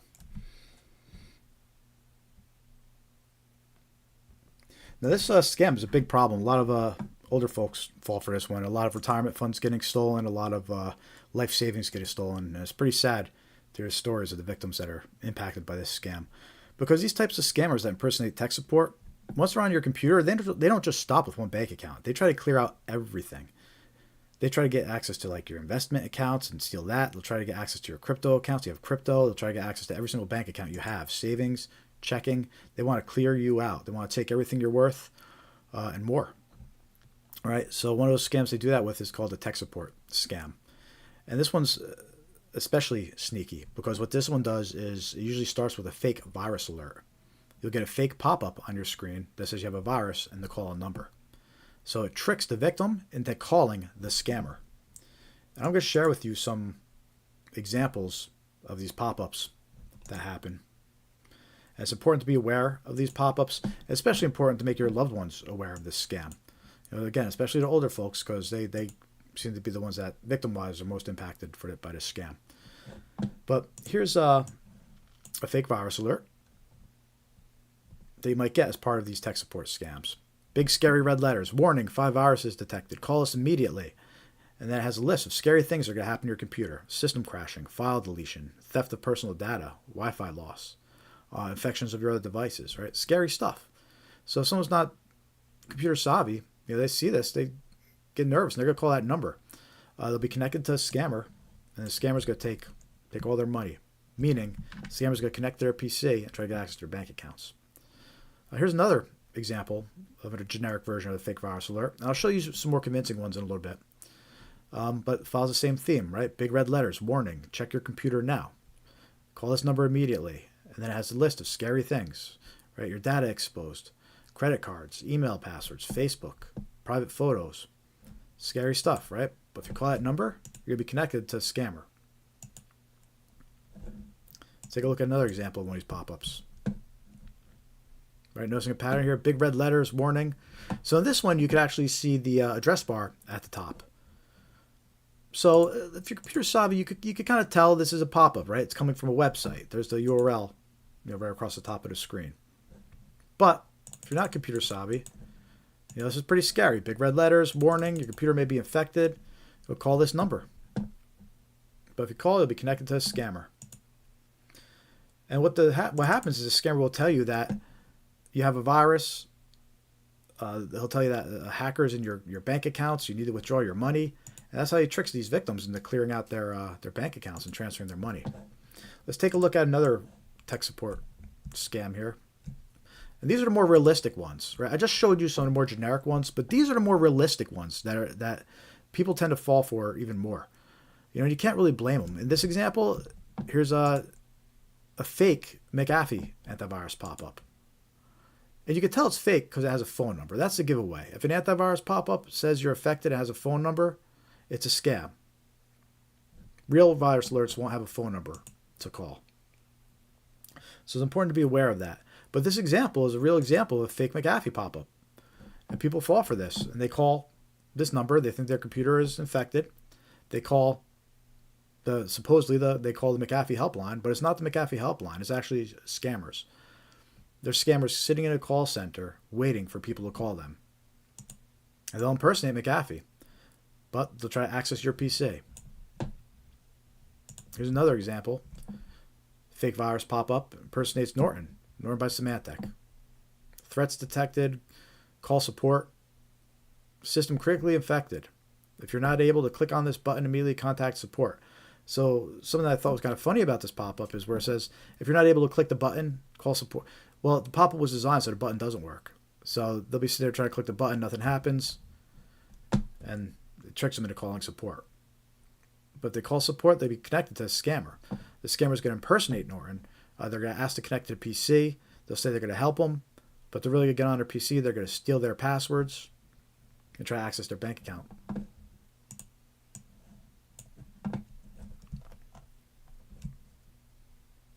Take another look at a fake virus pop-up.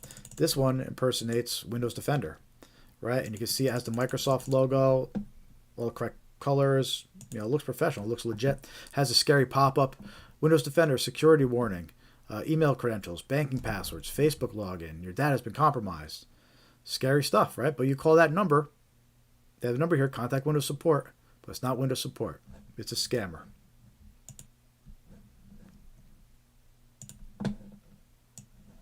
Here's another one that looks like Windows Defender. Access to this PC has been blocked for security reasons. Threat detected. Contact Windows support at this number. It's not Windows support, though. It's a scammer. They'll try to get onto your PC, take your money. And the thing that's scary about these tech support scams is everybody's vulnerable, meaning it doesn't matter if you're on a Mac, Apple, PC, laptop, iPhone, Android. They're all vulnerable to these fake antivirus pop-ups. For example, here's some that target Apple and Safari users.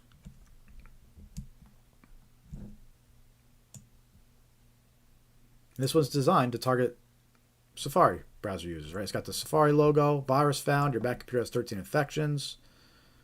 It lists all these scary things that might happen. Your credit card details and banking information are at risk. Email passwords, Facebook, private photos. Your webcam could be accessed remotely by hackers. And then it says, please call tech support as soon as possible. But if you call that number, you'll be connected to a scammer. It'll actually install a real virus on your computer. It's all part of the trick. It's all part of the scam. And this one targets Mac users. And then we have another one. This one impersonates Apple Care. It's a fake pop-up. It says you have viruses. It's got the Apple logo. It says it's Apple Care. It says please call Apple support. But if you call, you'll be connected to a scammer. It's not really Apple support. They're trying to get onto your computer and steal your personal financial details. We got one more example of a fake virus alert that targets Apple users. Similar to the last one, you have the Apple logo up there. It says call the Apple helpline. It has a phone number listed. But if you call that phone number, you'll be connected to a scammer. It's not really Apple support. This is what's known as a tech support scam. They impersonate tech support. They trick you with these pop-ups. And the victim has their guard down because the victim's the one that's actually calling them. So this is known as a tech support scam.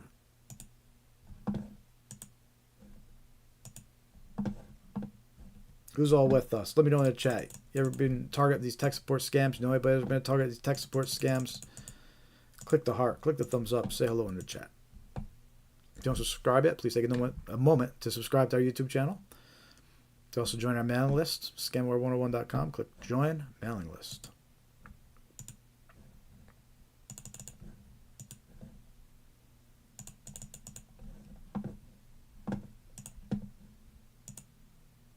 Next scam we're going to look at, we talked about this one in the headlines too.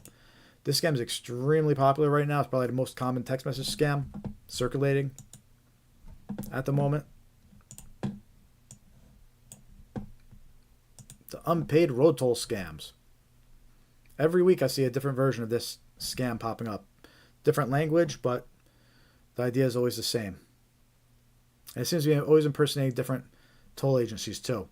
So, unpaid road toll scams. Victims are contacted about unpaid tolls and asked to pay quickly through a link or risk penalties. These scams exploit urgency and fear of fines. Basically, what's happening is people are receiving text messages and they're impersonating toll services like Easy Pass, Sun Pass, Fast Track, Peach Pass, for example, Drive Easy Maryland, Easy Drive Massachusetts, Good to Go in Washington. They're impersonating all these different toll agencies. North Texas Tollway Authority. And the victims get these text messages saying that they have a toll due. And it contains a link to pay the toll. But it takes them to a fake website designed to steal their financial information. And again, I can't stress enough how many people are reporting this scam. It's extremely common right now. And there's so many different versions. Actually, watching the evolution of this scam has been kind of fascinating. So it started out with these text messages. So on my screen, you could see 9 different variations. And this wasn't even all of them. This was just what I could fit on the screen. It was California toll services. Records indicate your vehicle has an unpaid toll invoice. North Carolina toll services. Illinois tollway. Ohio toll services. Virginia toll services. New Jersey toll point. Pennsylvania turnpike. New York toll services. Florida SunPass. So all these toll agencies and toll departments are being impersonated by these text message scammers. And they claim that there's a small fee due, usually around $5, give or take. And it includes a link to a fake website. But if you go to that, if you click that link, you'll be taken to a fake website that wants to steal your personal financial information. Here's an example. If you clicked on the text message for Washington's Good to Go toll service, the scam, it takes you to a website. It looks like the real website. Same colors, same logo. You click payment. It'll take you to a payment page that actually steals your credit card details. And this is how these fake unpaid toll messages work. These unpaid toll text scams. They've been evolving a lot. So it started off one way, and then it started off saying, here's another version. The toll road's notice of toll evasion. So this one's accusing you of toll evasion. You have an unpaid toll bill on your account. To avoid late fees, pay within 12 hours. And that has the link to the fake website. So this one wants to be paid in 12 hours. Here's another version where it just says Easy Drive Massachusetts. So Easy Drive MA reminder. Your bill for $6.99 is due soon. Please visit. It's got a fake website to visit.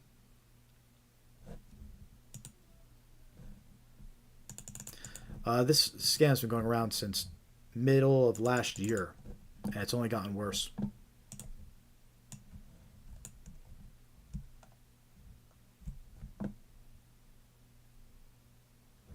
Another version. Here's one that says Fast Track. Pay your Fast Track lane tolls by January 24th to avoid a fine. And keep your license. So this one's threatening to remove your license. You don't pay by the 24th. We're going to suspend your license. Which is not true. It's all part of a scam. And you could tell it's coming from a phone number outside the U.S. +63. I think that's Philippines. But yeah, these text messages are coming from outside the U.S. They're linking to .top domains and other domain extensions, but .top is China, or Chinese extension.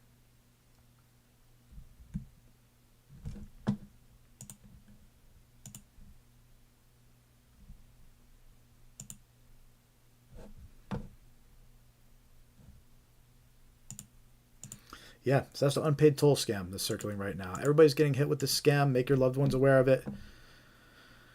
And if you get a text message like this, just know that it's not, just know it's a scam. It's not really an unpaid toll. You don't want to give these people your credit card details or banking details.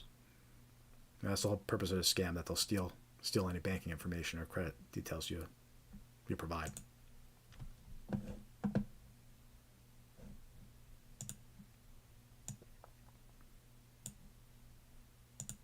How we all doing? Click that heart. Click the like. Say hello in the chat. Just joined. Let us know you're watching.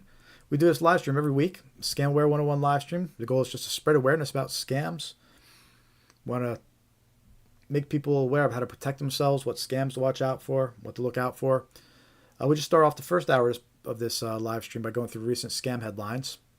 I went through about 20, 25 scam headlines to see which ones are trending. And now we're actually going through some common scams examples. So we have examples of text messages to show you, examples of emails. We have phone call recordings to play. So we're getting into the good part of the live stream with lots of useful content and helpful content. You can subscribe to our YouTube channel. If you don't yet, please take a moment to subscribe to our YouTube channel. We do release other videos, and many of the scams that we're discussing here in the live stream, we have videos for as well. So if we talk about a scam that you think somebody or a loved one should be aware of, a lot of times we'll have a video already available that you could just go share the video from our YouTube channel with them. So definitely subscribe to our YouTube channel and check out the videos we also offer there as well. You can follow us on Facebook, YouTube, Threads, Instagram, Blue Sky, and X. We're Scamaware 101 is the username for all those social media pages. But if you can't find us, we have links right on our website, scamaware101.com. Right on the homepage, we have links to Facebook, Threads, Instagram, Blue Sky, X. You can also join our mailing list right here on scamaware101.com, our free mailing list to get scam awareness tips, reminders about when we're going live, all good stuff. We won't abuse the privilege, I promise. So take a moment and join the Scamaware 101 mailing list. And watch out for a confirmation email, because we do send a confirmation email. And we always appreciate the support. You can always unsubscribe if you don't like getting the emails, but we really don't send out that much, and it helps. If this is your first time joining one of our live streams, let us know in the chat. Tell us how you found us. Again, we do this live stream every week. The goal is just to spread awareness, get the word out about these scams. Too many people are falling victim to these scams, losing their life savings. It's not right. As a community, we need to spread awareness. So with that said, let's talk about this next scam, which is a bank impersonation scam. On my screen, you can see a text message it's impersonating the bank. It's impersonating TD Bank. And it's claiming that there was a transaction. And it's asking you if it's real or not. And we've all gotten these text messages before when we're traveling, we use our credit card out of state, and we'll get a fraud alert on our, a text message warning us your card has been used. Reply yes or no if this is you. Well, in this case, it's a scammer that's impersonating that fraud alert.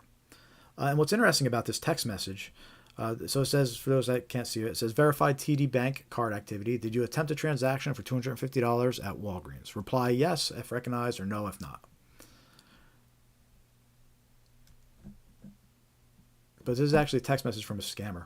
And what's interesting is this is all part of a bank impersonation scam. Before this text message was even received, the victim received a phone call first. She received a phone call that showed the bank's phone number. It actually showed the bank's phone number on the caller ID, but she didn't answer. And then immediately after, she got this text message. So the scammers are using a multi-pronged attack here. First, they try doing a phone call, which again, caller ID will show the bank. That's part of the scam. And then they send a text message impersonating the bank. And these scammers, a lot of times they'll even know what bank you use already. So they may have already known that, that the person that was targeted used TD Bank. These bank impersonation scams are very convincing, very common right now. You need to watch out for them. Basically, they're trying to get access to your bank accounts.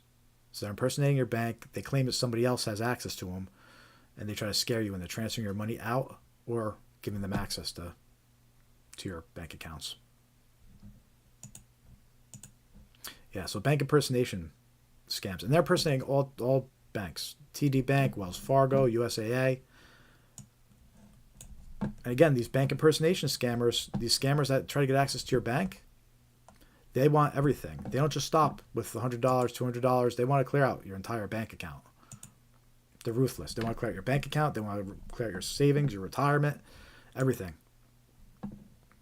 So it's important to be aware of what's going on. It's important to be aware of the scams that are circulating. In the case of this bank impersonation scam, so here's an example of the text message. But here's a news article about a woman that fell victim to this scam. And in her case, she answered the phone.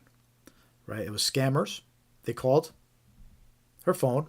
They displayed the Wells Fargo's phone number on the caller ID. Even though it wasn't Wells Fargo, it was a scammer. And the victim thought that she was talking to the bank. She thought that she could trust the caller ID. But she couldn't. It was a scammer impersonating Wells Fargo, and they stole her money. And a lot of victims who share the same story, a lot of them fell for it for the same reason. They saw the caller ID. They didn't realize the caller ID could be manipulated by a scammer. They thought they could trust that they were talking to their bank, but it was a scammer. So it's important to realize you can't trust the caller ID. They're impersonating banks. They're impersonating law enforcement. They're impersonating the IRS when they call people up scamming. And they'll show the phone number of each of those places on the caller ID.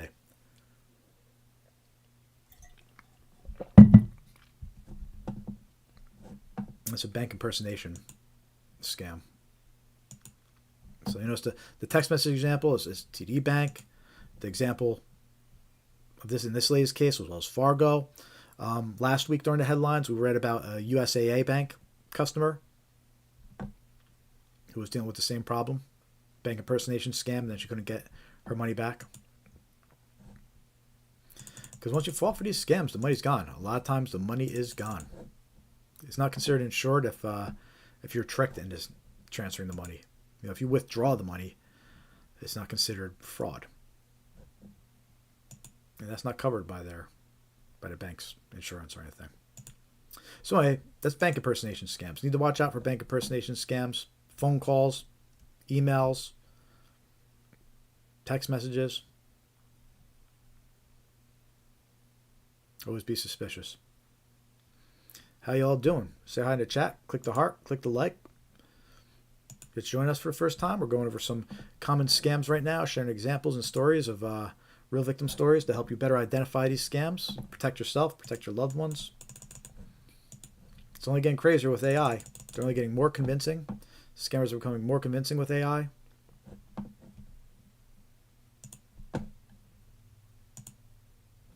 Next scam we're going to talk about is a fake arrest warrant scam.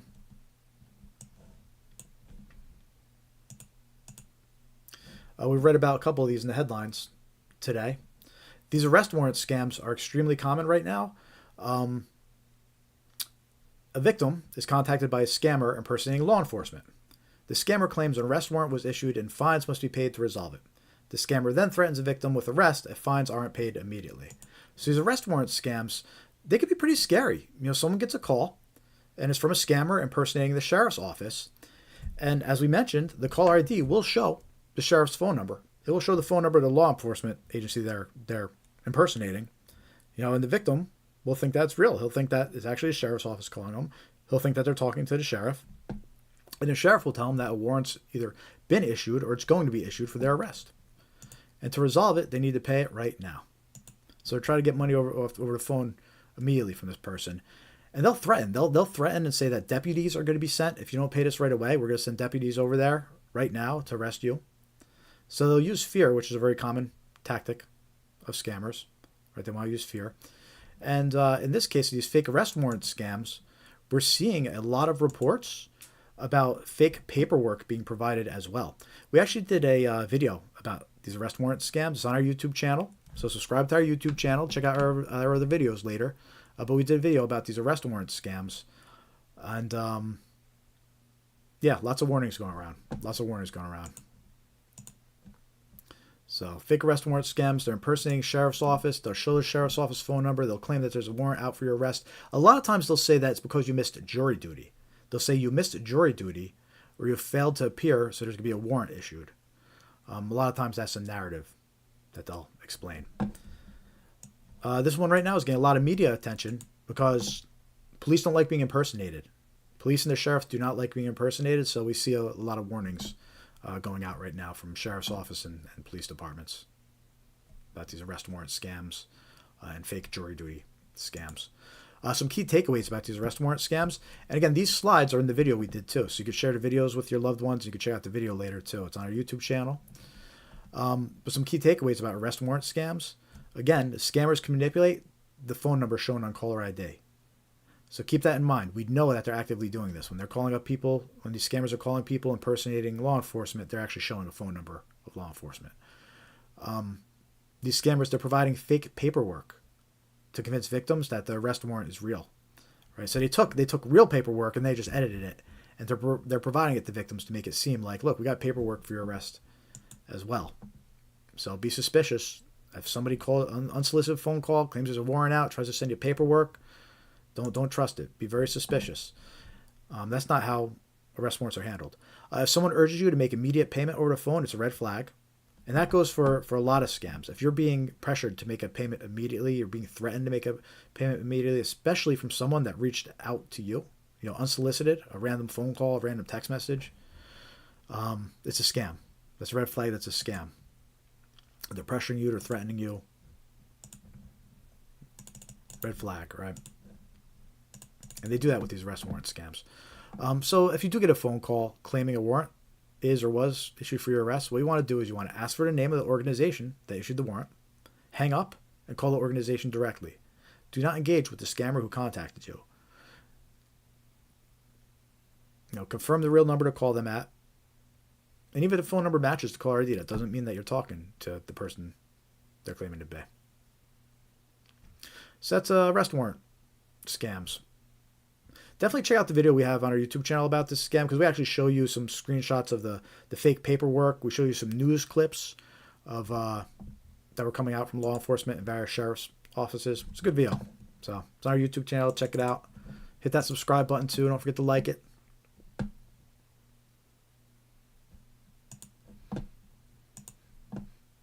How are we all doing? I see a bunch more people joining in. Awesome. Seeing some more viewers coming in here. Say hi in the chat. Don't be shy. Click the heart. Click the thumbs up. We're just trying to spread awareness of these scams. We do this live stream every week. And we also share videos on our YouTube channel throughout the week. And we're trying to spread awareness of these scams. On our scamaware101.com website, we share a lot of this information. We have a knowledge base right here that you can see on my screen that we're building out currently. So you go to scamaware101.com, you click knowledge base. We have a lot of scams listed here that you could click into. For example, the fake capture scam. You can click into there. You can see a video that we made of the fake capture scam. Get a slide that shows the definition of it. And we're going to be building out the knowledge base with more examples and videos too. We have about 60 different types of scams to get added to this knowledge base. So that's one of the many things we're doing to try and spread awareness besides this live stream. Also, while you're on our website, you can visit or you can join our mailing list. Right, it's a free email list. Scamware101.com. Just click join mailing list, and just make sure to confirm your email address when you get the email. But we'll send you some scam awareness tips. We'll send you reminders when we're going live. We'll let you know when new videos are posted. But we won't abuse the privilege, I promise. You could always unsubscribe if you want to. So please take a moment to join our mailing list. Scamaware101.com.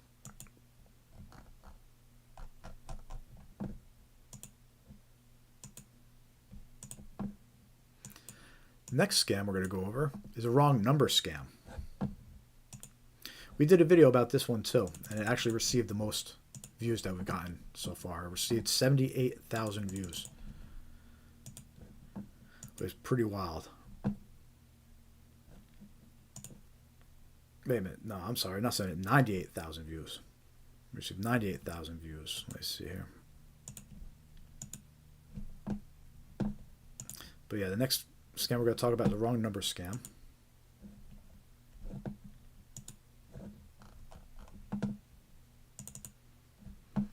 You see on our YouTube channel here. Yeah, 98,000 views we got in that video. That's our most popular video right here. So check out that video a little later if you want. But we're going to discuss it a little more now as well. And by the way, this is what our YouTube channel looks like too. If you haven't been on our YouTube channel, if you just found us now in the live, again, subscribe to our YouTube channel. You can see all the videos that we released here. A fake order scam, the UPS text message scam, we got the tech support scams here. Lots of good videos for you on specific scams. Here's the arrest warrant one I was just talking about.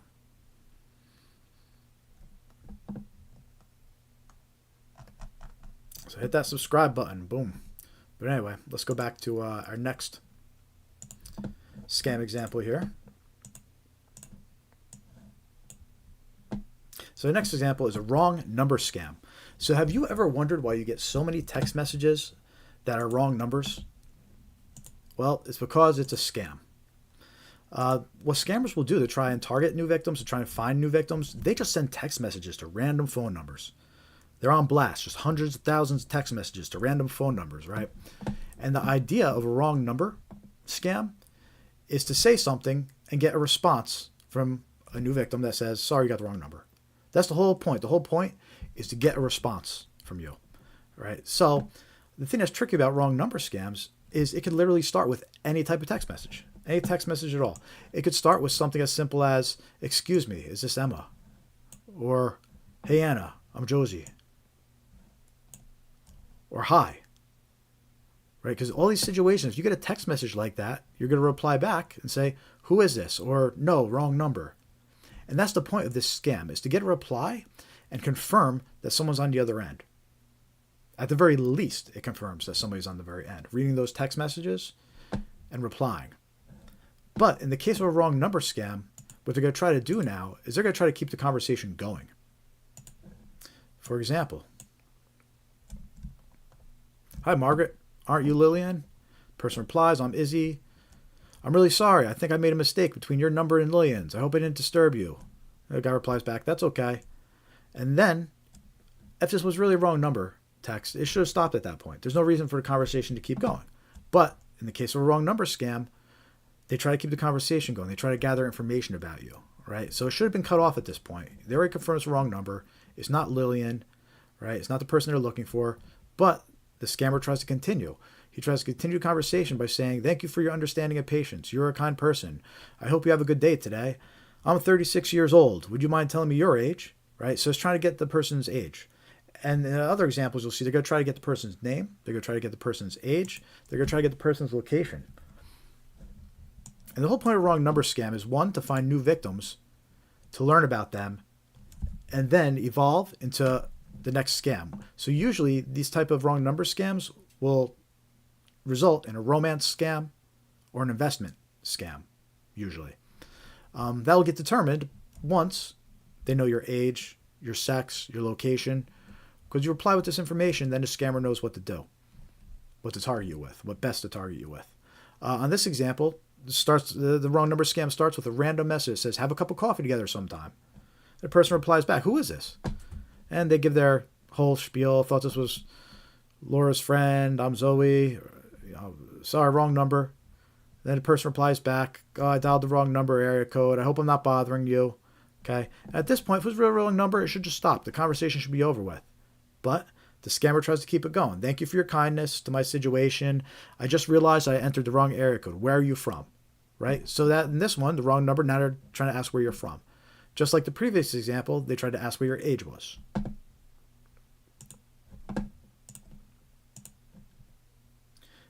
Here's another example. This one starts with just a random text saying hi. Reply back, hi, who is this? They reply back, they give the whole fake story. I'm Karina, are you David? We met last week at Linda's party, right? You reply back, sorry, you have the wrong number. It should be over at that point, but it's not, because it's a wrong number scam. They try to keep the conversation going, they try to learn about you. Oh my gosh, I checked. I found out I entered the wrong area code. I hope this doesn't bother you. Right? That's okay, no problem. Conversation should be over, right? But then they put, thank you very much. You are a very friendly and polite person. I hope we can be friends. Nice to meet you. My name is Karina. What can I call you? And we replied back, by the way, this is an example that happened to us, me and a friend. I replied back, Pat, because it could be a woman, it could be a man. And then the scammer replies back, you have a beautiful name. I am from Malaysia, currently living in Los Angeles. Where do you live? Right. And at that point, we cut off the conversation. But this is an example where, see, they ask your name, they ask where you live. And those are the things that they're going to ask. They're going to ask your age, like in the one example. They're going to ask your location. In the other example, they're going to ask your name and your age.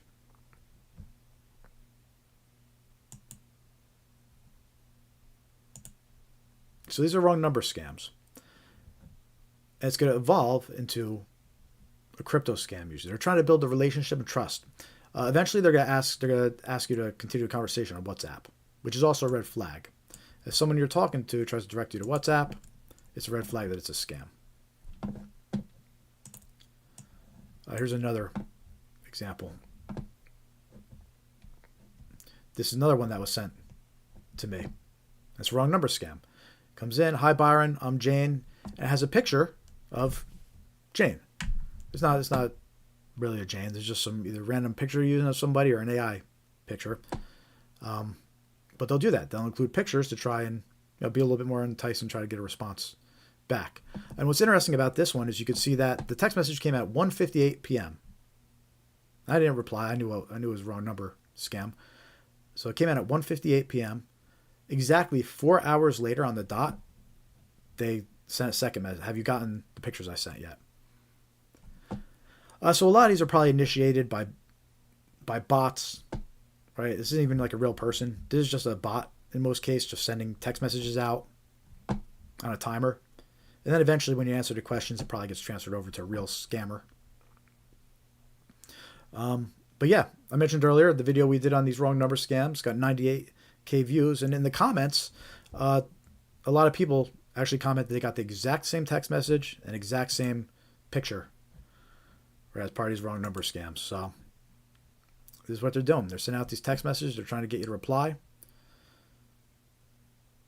And something to mention, too, is, a lot of people in the comments, they said that they... oh, there we go, right in the chat. Sam said he got this one. Yep.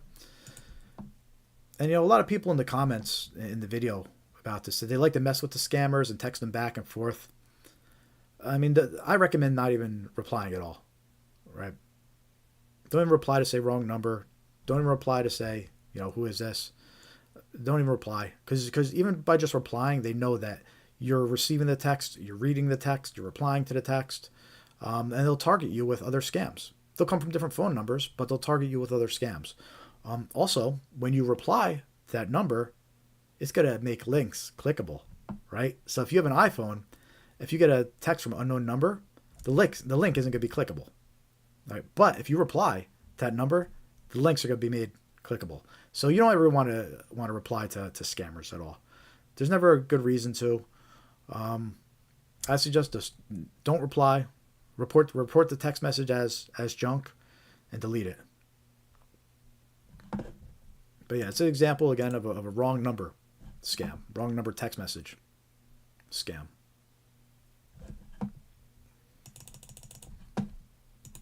How are we all doing out there? Say hello in the chat. Click the heart. Click the thumbs up. We're spreading awareness about scams. We do this live stream every week, every Thursday evening. Scamaware 101. Our goal is to spread awareness about scams. And what better way to do it than get on live stream and speak to the people? So click that thumbs up. Help us spread awareness. Click the heart. Subscribe to our YouTube channel. The more subscribers we get, the more our content will be shown by YouTube to new viewers. So help support the cause. Help us spread awareness about these scams. Click that thumbs up. Click the heart. Say hello in the chat. And let us know how you found us, too. Have you seen any of these scams? Have you been targeted by these scams? Which scam text messages have you started receiving?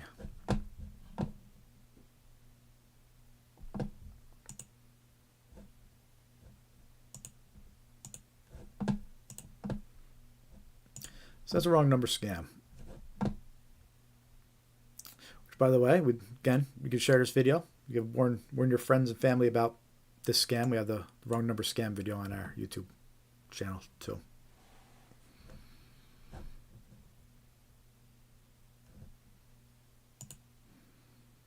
All right, we're running ahead of schedule here. 4 more minutes. We're going to red flags.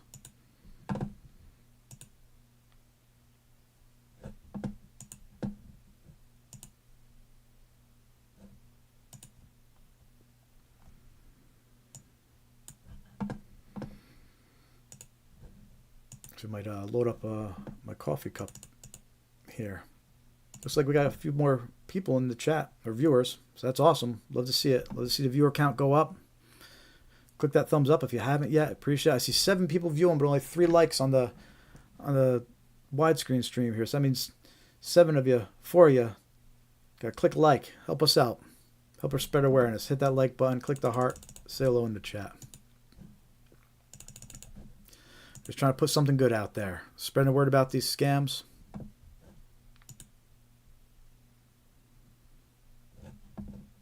Too many grandmas getting scammed out there.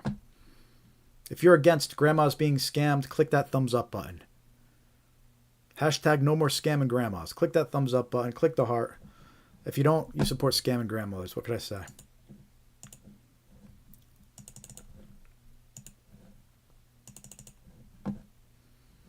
If you're wondering why this picture is up on my screen, it's an example of a wrong number scam. You're just joining us in the middle of this.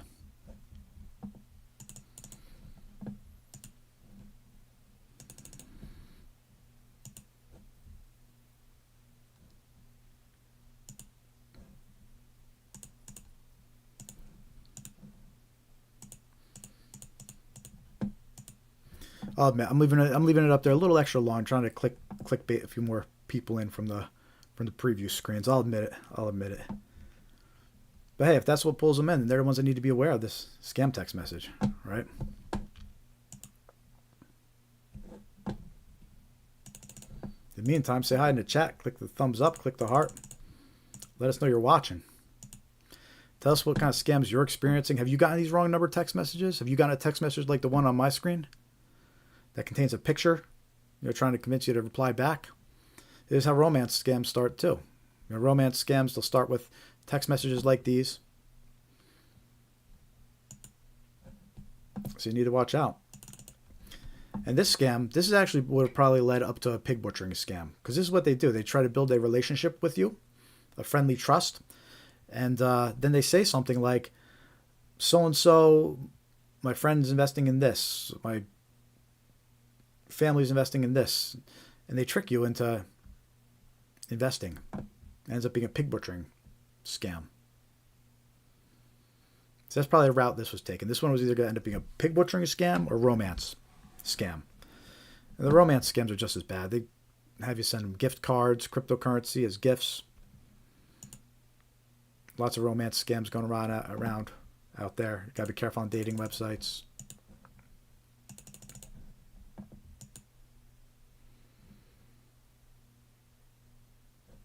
If you don't subscribe to our mailing list yet, definitely join our free mailing list. Go to scamaware101.com, click join mailing list. Send out scam awareness tips, reminders of our live streams, let you know when new videos are posted, all good stuff. We won't abuse it. And it's a good way to keep up to date and current. So join our free mailing list, scamaware101.com, click join mailing list.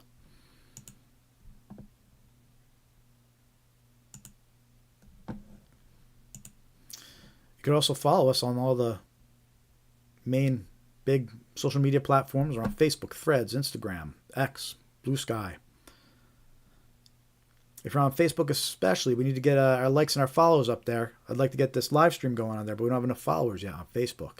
So if you're on Facebook yet and you haven't liked Scamaware 101 or followed us, please take a moment and go to facebook.com/Scamaware101 and click that follow button, that like and the follow button. It'll help out, and I think we need 30 more followers before we can live stream.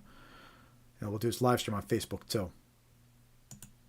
But it tells me I need more followers, so I don't make up the rules. What can I say? All right, let's talk about some red flags. Scammer red flags.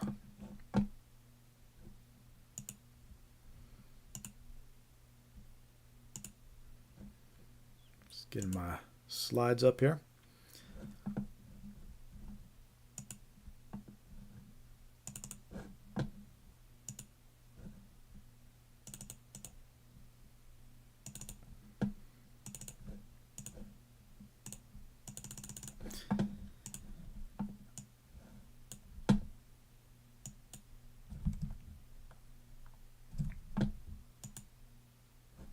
All right, let's go into our red flags. And we also did a video about this. So if there's any red flags you see that you want to share with somebody, you could also go share 5 red flags video on our YouTube channel as well. It contains all of the 5 red flags we're about to go over. It contains the slides that I'm sharing and all the information I'm about to go over. So these red flags are critical and important to know when it comes to being aware of scams. So many victims have, when they share their story, we learn these red flags to watch out for. And there's so many little red flags where it's like if they were just aware of this one little detail or this one little thing, it could have prevented them from having all their money stolen. So we're going to talk about 5 red flags here. I got a slide for each of these. And again, this is based on a video that you go and you share that video with your loved ones too. That'll spread the word. So, and again, in the meantime, click that thumbs up, click that heart. We're just spreading awareness here. All right, red flag number 1, that you're dealing with a scammer or that it's a scam. They direct you to third-party chat app like Telegram or WhatsApp to continue the conversation. Scammers love third-party chat apps. It's easier to communicate with victims in other countries. It also offers them more anonymity for the scammer to hide behind. So when they'll initiate the conversation first through a traditional method, like a text message or a phone call or an email. But once that initial contact is made, they'll try to get you to continue the conversation on a third-party app like Telegram or WhatsApp. So that's the red flag. If you're talking to somebody, they're telling you to switch over to WhatsApp, to switch over to Telegram, it's probably a scammer. That's the red flag. Some specific scams where that's part of playbook, where they're going to redirect you to one of those third-party chat apps. Romance scams. They'll start with fake dating profiles to lure in the new victims. But once they talk to their matches on the dating websites, they'll try to continue the conversation on WhatsApp. They'll ask whoever they matched with to continue chatting on WhatsApp. So it's a red flag for romance scams. Wrong number scams. So we just talked about wrong number scams. And we mentioned that eventually what they'll do is they'll try to continue the conversation on WhatsApp. Right? They used the wrong number excuse as a way to initiate that conversation. And then once they start talking to you, once you start answering those personal questions about yourself, they're going to say, hey, let's be friends. Let's talk on WhatsApp. And that's the red flag, among many other in a case of a wrong number scam. And then in investment scams, a lot of times they'll redirect their victims to a Telegram channel or a WhatsApp group to pump up an investment or appear more legit.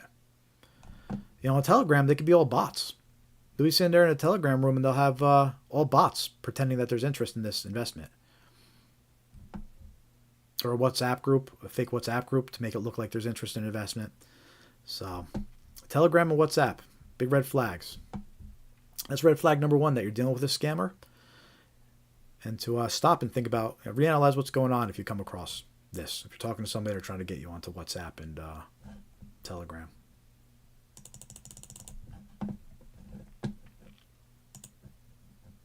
Take a look at red flag number 2. Oh, hey, Katie. Thanks for joining. Always good to see you. Yeah, I was so happy to hear that that the red flags help you identify a scam. I always love to get comments and feedback from people. It's always good to hear something that helped. Yeah, it's always good to see somebody week after week. So you've been here from the start. So thanks again. Good to see you, Katie.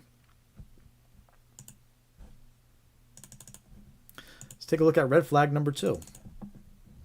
They request payment in gift cards, prepaid cards, cryptocurrency, or depositing cash at a Bitcoin ATM. Major red flags, all those forms of payments. Unusual forms of payments like that, gift cards, prepaid cards, cryptocurrency, depositing cash at a Bitcoin ATM, all red flags. And we talked about that when we were reading some headlines earlier too. We read about those the granny group that was the granny posse that was walking around putting warnings on Bitcoin ATMs, right? Because they're very common. They're used for scams. And the reason scammers love that type of payment is because it's easier to move and transfer funds quickly, but it's also harder for victims to recover that money after it's sent. You deposit that money into a Bitcoin ATM machine, it's gone. You're not going to get it back. You purchase gift cards, provide the gift cards to the scammer, you're not going to get that money back. So let's take a look at some scams where this is built in and part of the playbook, even though it's common in most of them. But IRS and Social Security scams. The scammers impersonate government agencies and ask for a payment in gift cards or cryptocurrency. Especially now during tax season, it's important to be aware of those IRS impersonation scams. But as of right now, no government agency accepts payment in gift cards or cryptocurrency. So if you're dealing with a government agency like the IRS, Social Security, and they ask you for gift cards or cryptocurrency, Bitcoin, it's a scam. It's a red flag. Romance scams. We mentioned this earlier, right? The romance scammer, they'll request gift cards and cryptocurrency from their victim, as gifts, signs of affection, right? But the poor victim is getting scammed though. And the bank impersonation scams, we mentioned this a little bit earlier too, is when a scammer calls, they impersonate a bank or an agency investigating fraud.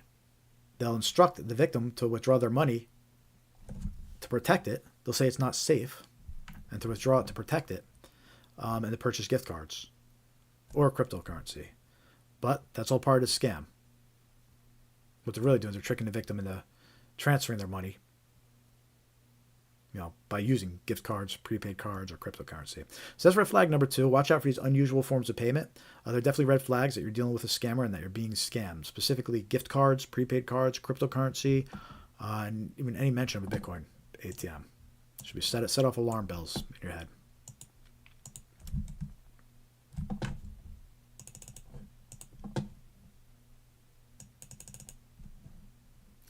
Let's talk about red flag number 3. They asked you to provide a code that was sent to your phone via text message.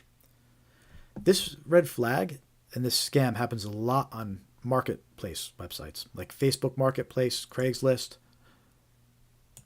And what they do is they ask you to provide a code that was sent to your phone. They'll say it's to verify your identity or to verify your phone number, but it's not. What they're trying to do is they're trying to create an account or access an account that's linked to your phone.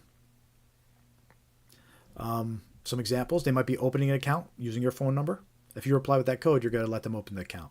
They might be trying to log into an account, like your bank account, and that code needs to be provided to get access. So if you provide that code to the victim or to the scammer, they'll have access to your bank account. They might be trying to reset one of your passwords and need to confirm it with the code sent to your phone. Now, if you pass that code back to the scammer, they're going to change your password and get access to your accounts. Some specific examples of scams where that's part of the playbook here. They might be asking you to provide a code that was sent to your phone because of an account login attempt. Just like I mentioned before, right? Providing the code allows the scammer to log in and access your account. Might be a password reset, like we said. Providing the code resets the password. But another common scam it might be a Google Voice scam. And what they're doing is they're trying to create a Google Voice account linked to your phone number.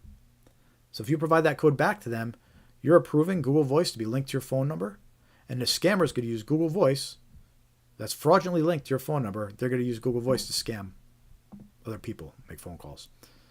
So never provide a code to someone saying they're sending a code to your phone. There's no reason for individuals to send codes to your phone and then request you to give the code back.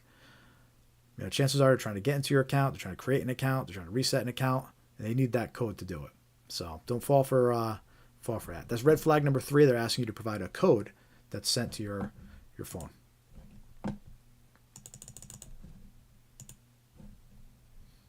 If you're just joining us, hit that thumbs up button, click the heart, say hi in the chat.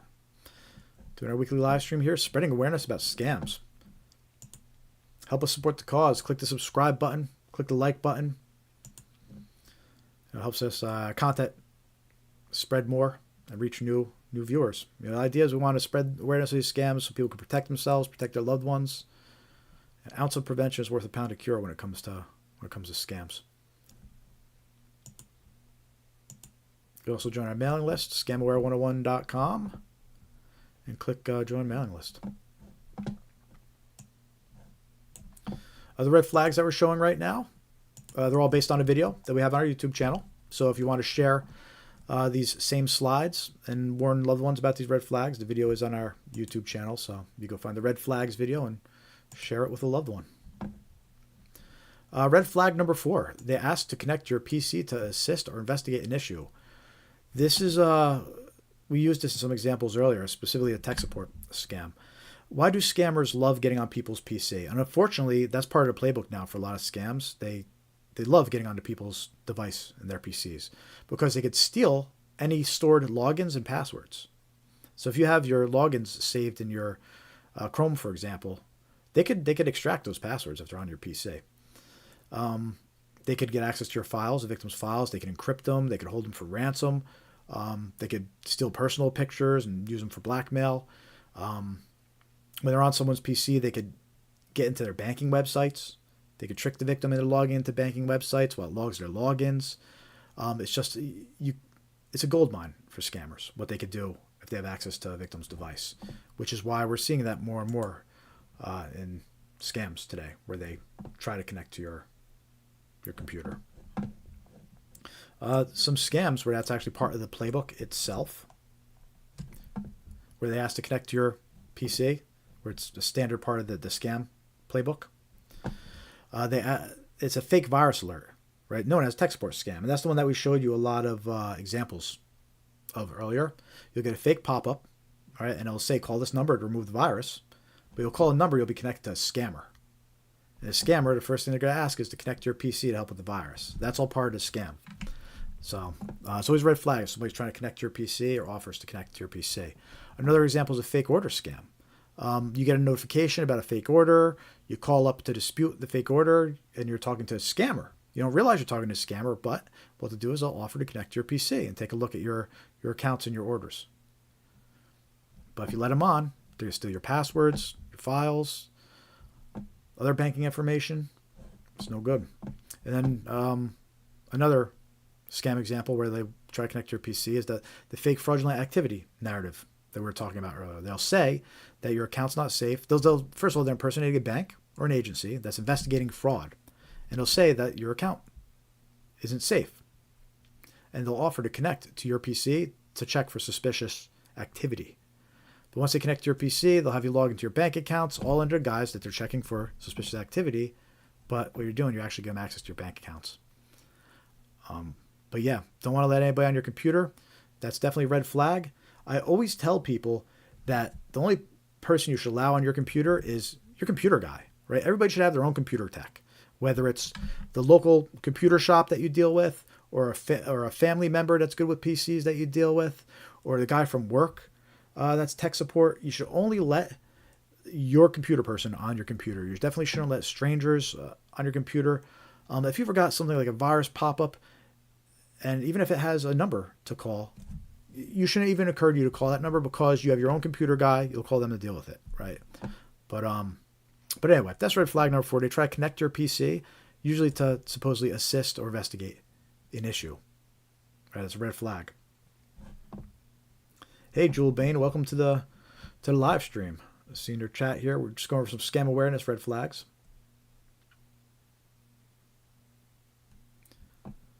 Just reading chat here, getting caught up.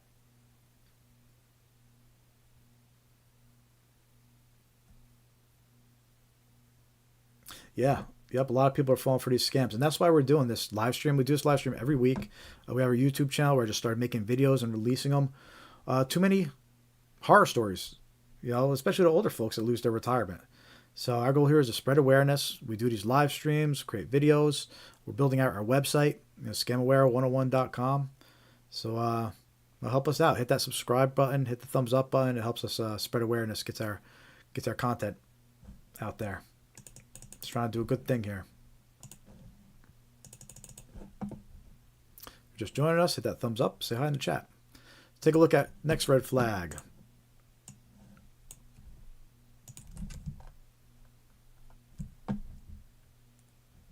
Red flag number 5. They request that you keep the matter confidential or secret.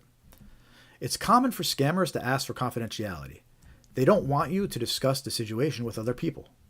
The more people you talk to, the more likely you'll be told it's a scam.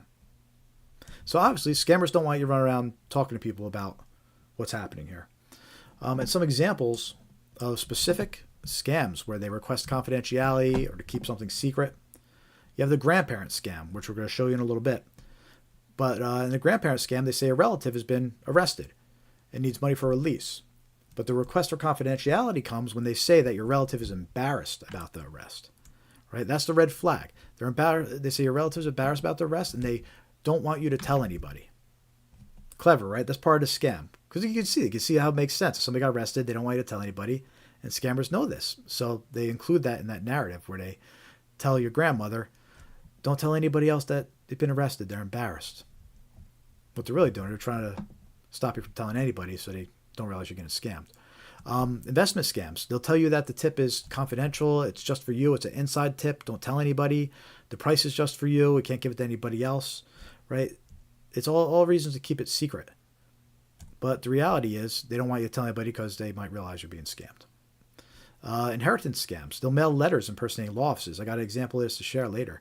An actual physical letter. Because yes, snail mail scams are still around. But these inheritance scams, they'll send a letter impersonating a law office regarding inheritance, and a letter will request confidentiality. And the type of scam that happens with physical letters, U.S. traditional mail, right? But it's also an email as well, and that's Katie over here. She submitted an example of an email version she got of an inheritance type scam. Fake fraudulent activity. We mentioned this in the earlier red flags, but again, this is when the scammers impersonate an agency investigating fraud. What they'll do is they'll request confidentiality, especially when they're sending the victim to withdraw money from the bank. What's interesting about the narrative that they tell is they'll tell the victim they can't reveal to the bank teller why they're withdrawing the money. That's what they'll tell them. They'll say that the bank teller is part of the investigation. The bank is part of the investigation, so you got to keep it secret. Don't tell them that we're withdrawing the money because they're being investigated. Lie to them. Tell them they're doing a big purchase, right? And that's a red flag. They're asking you to keep it secret, and they're asking you to lie. If they're asking you to lie, that's definitely a red flag.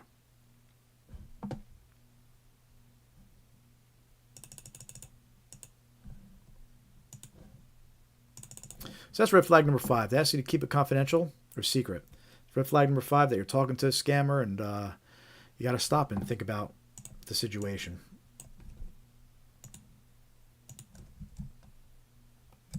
So those were 5 red flags. Let's review real quick what those 5 were for anybody just joining us now and missed the earlier ones.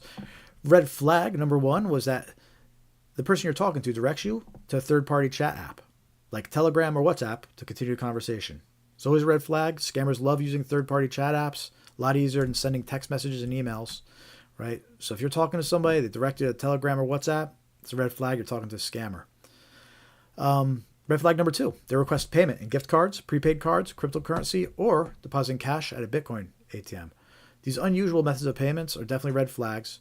Government agencies do not accept those types of payments.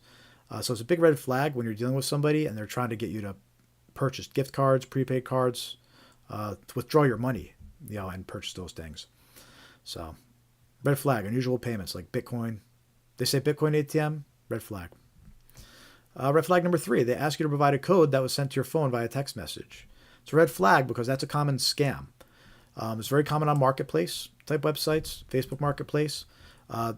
They'll say that they're trying to confirm your identity or your phone number by sending a code, but what they're actually trying to do is get into one of your accounts or create an account linked to your phone. So red flag number 3 is that they send you a code and they want you to provide it back to your phone. Red flag number 4. They ask you to They ask to connect your PC to assist or investigate an issue.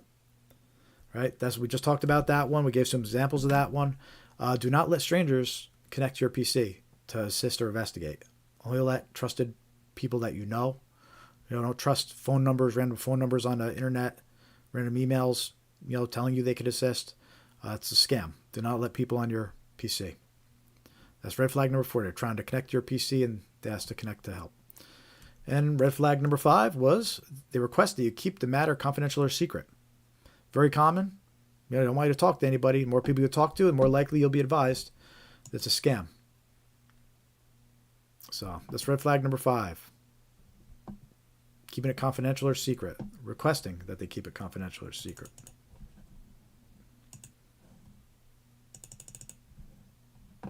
If you found those red flags useful, again, these slides were all based on a video we did.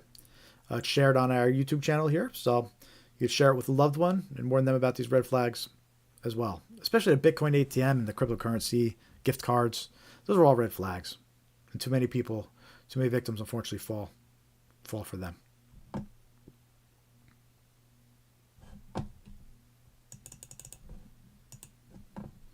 How are we all doing out there? You still with us?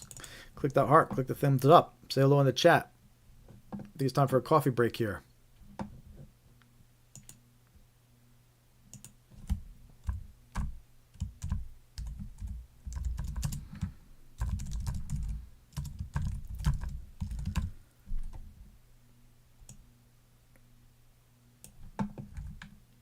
Yeah, I think we're going to take a quick coffee break here. And then we're going to go into a lot more scams.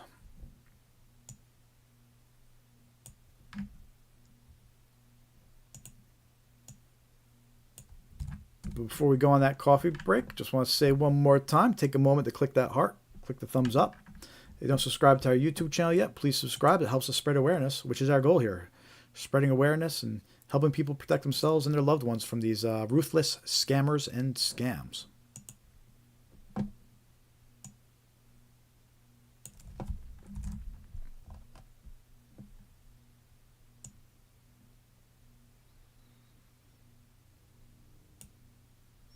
Tell us in the chat the scams you've encountered, which ones you're being hit with, which ones your friends have been hit with. I want to hear your stories.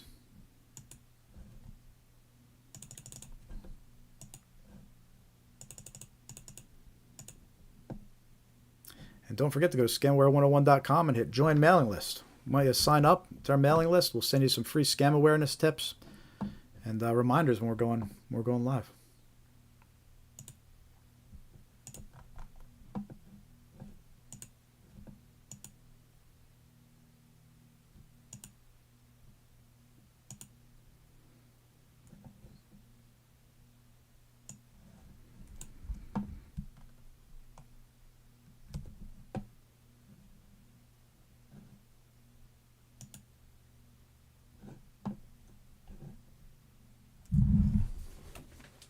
All right, everybody. Coffee break time. Back in 5 minutes at 8:20. A lot of good scams to continue getting into here.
2 more minutes, we'll get going again.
All right, everybody. Scamaware 101. Coffee travel mug is refilled. You get these bad boys on our YouTube channel store. So check it out. Keeps your coffee warm and hot. They keep it on your desk, constantly reminding you not to fall for scams. Keeps it so hot that I gotta let it cool off for a couple minutes before I have it.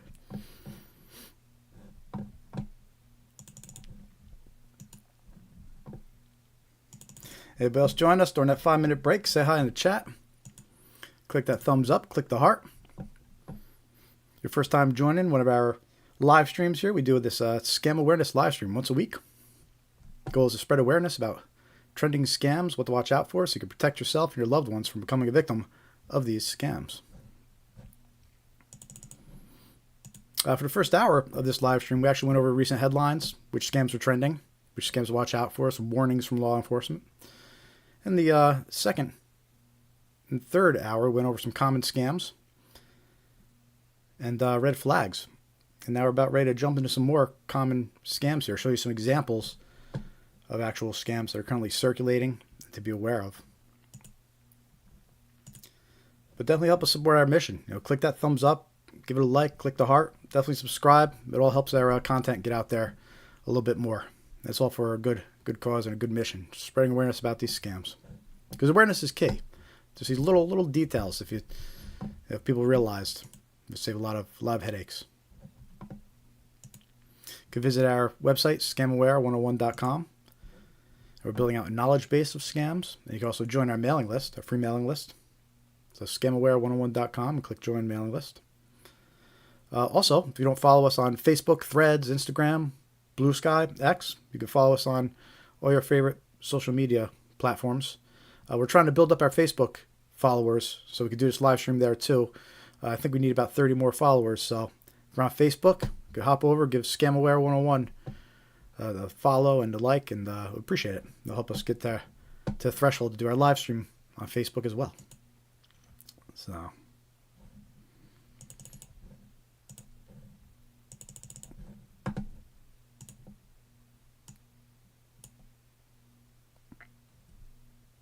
All right, without further ado, let's get into some more common scams. This next scam we're going to talk about is a fake order scam. And we did a video about this scam as well. We have the video on our YouTube channel that you could share and view.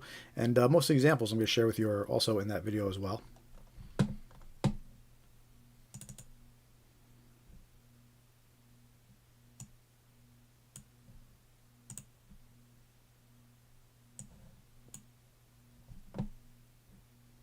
So fake order scams.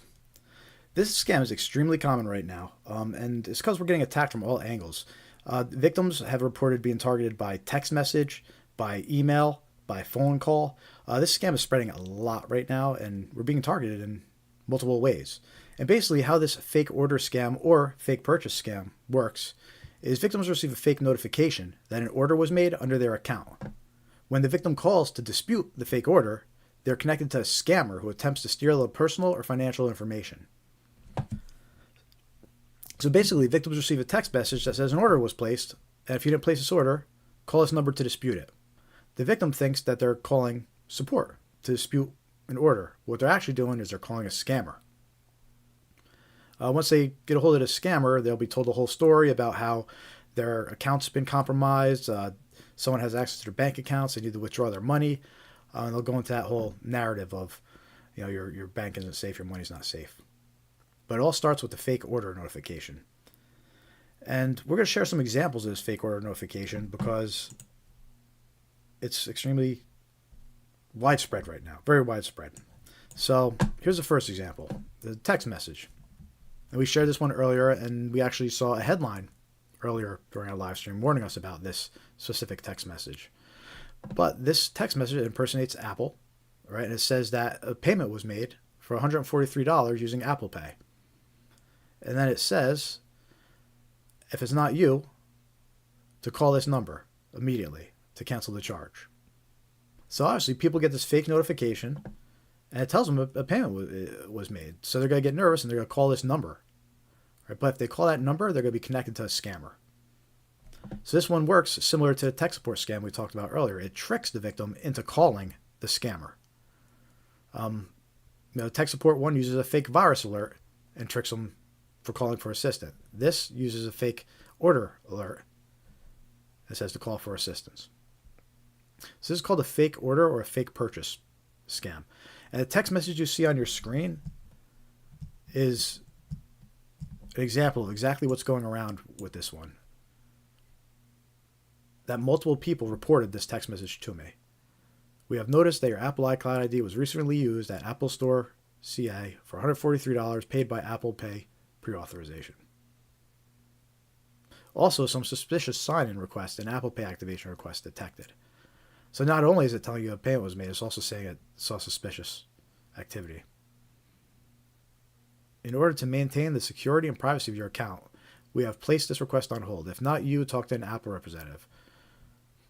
Failing may lead to auto debit and charge will not be reversed. And it has the fake number to call. Call this number immediately to cancel this charge. But that number is going to connect you to a scammer. Pretty clever, huh?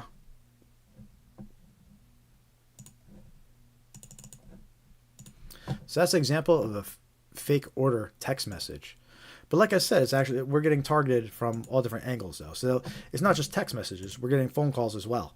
And I actually have 2 phone call recordings to play for you right now. These are recordings of this scam.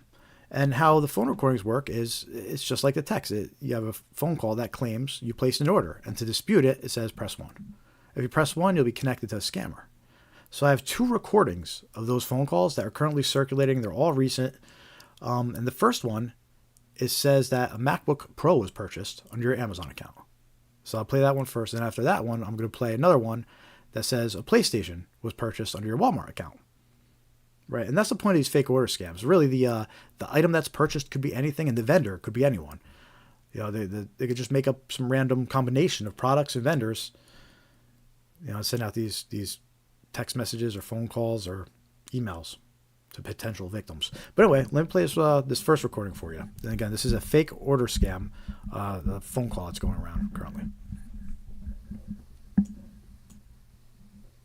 This call is to authorize the payment of $1,499 for the recent order of Apple MacBook Pro on your Amazon account. If you do not authorize this payment, please press 1 to speak to our customer support representative. Right, so it says an Apple MacBook was purchased for $1,499 under your Amazon account. And it says to press 1 to dispute it.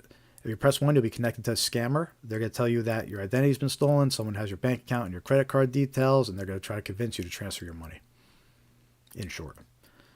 But that's one phone call example of a fake order scam. Let me play another example of a fake order scam. This one claims that a PlayStation was purchased from Walmart. And again, remember, the objective of these fake order scams is for you to call a scammer. So they're trying to trick you with these fake order notifications.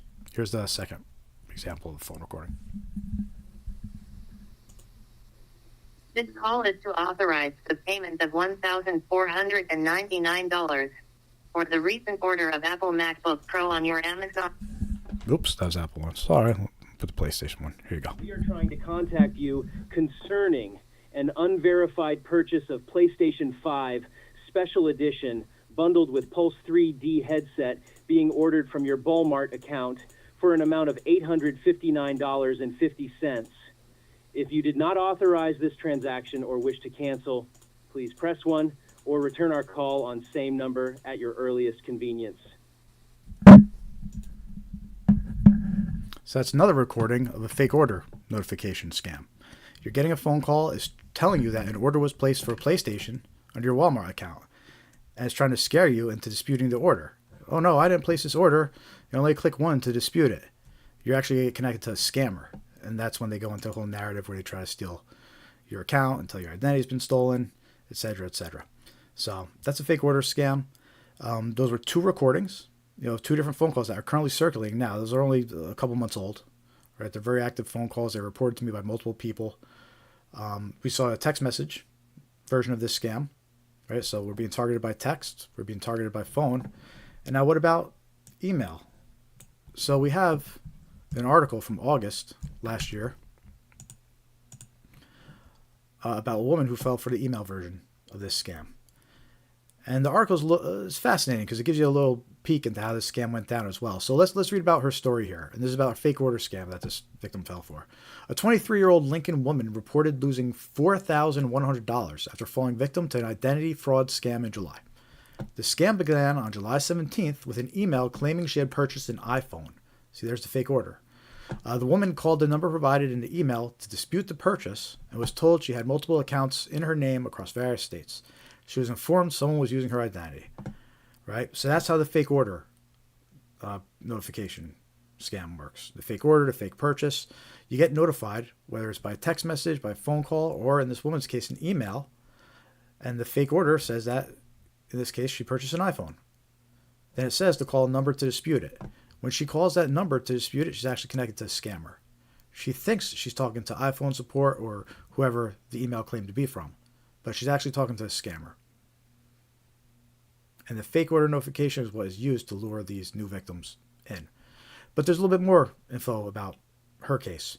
So she calls up the number to dispute it. She's told her identity is stolen, right? According to police, scammers then connected the woman to a person posing as a CIA agent who instructed her to withdraw $3,600 from her bank account. The next day, she was directed to use money to purchase Walmart gift cards and send photos and receipts.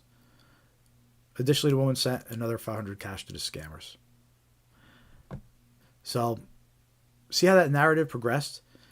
She gets notified that an order was placed. To call a number to dispute it. She calls the number to dispute it. She doesn't realize she's talking to a scammer. The scammer tells her that her identity has been stolen and someone's making purchases under her name and transfers her to a CIA agent. Now, it doesn't have to be a CIA agent every time. You hear all different versions of this. They'll transfer her to someone at the bank or someone at the police department, whatever. But in her case, they transfer her to a CIA agent. Because it's important to realize these scammers, they work in teams. They have openers, they have closers, they have multiple people that they'll transfer back and forth to. So she gets transferred to a CIA agent. She gets told that whole narrative. Your money's not safe in the account. Someone has access. Someone stole your identity. You need to withdraw the money and purchase gift cards. Sometimes it's gift cards, sometimes Bitcoin. Any of those forms of payment we just discussed in the red flags that we were talking about. In this case, there was her red flags. This is an example of how knowing these little details and knowing one red flag or one little detail. In her case, the gift card detail. If she had known the gift card, gift cards aren't used that way. She would have known she was dealing with a scammer. Or if she had realized that fake order scams were a thing, like the fake order scams we're talking about now. If she had known that those were a thing, that may have been enough for her to avoid this altogether. But unfortunately, she didn't know, and she got taken for $4,100, which is a lot, but compared to what some other people lose, it's a lot more. So, a little awareness and knowing the details about these scams, just knowing that they're happening, it could be enough to make a big difference. But anyway, so these are all examples of fake order scams. Sometimes it's called a fake purchase scam. The idea is you get a notification about a fake order that was placed, and the point is to get you to dispute it, to call a number and dispute it. Once you call that number, you're connected to a scammer, and they start trying to get into your banks and start telling you your identity has been stolen. We're being attacked from all angles on this one again. Text messages, emails, phone calls. Received a lot of reports about these fake order scams. So be aware of them.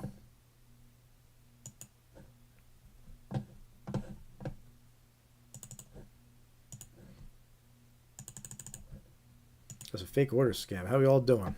Say hi in the chat. Let me know you're watching. Got some good scams coming up right now. We got another example here. We're going to go into grandparent scams.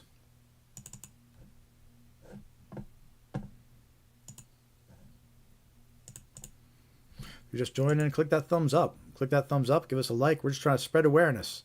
Subscribe to our YouTube channel. The more subscribers we get, the more our content should be reaching new people, right? So help us out. Hit subscribe. Help us out. Click the thumbs up. Click the heart. Say hi in the chat. A little engagement helps the content go a long way. We're trying to do something good here. Just spreading awareness about scams, showing examples, reading the latest headlines and warnings coming out about scams to watch out for. All useful information to help you protect yourself and loved ones from scams. Because we're all vulnerable. We're all vulnerable. We use email. We're gonna get targeted by scams. We use the internet. We're gonna get targeted by scams on websites.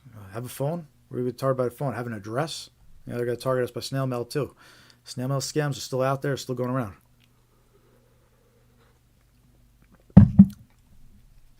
So help us spread awareness. Click the like.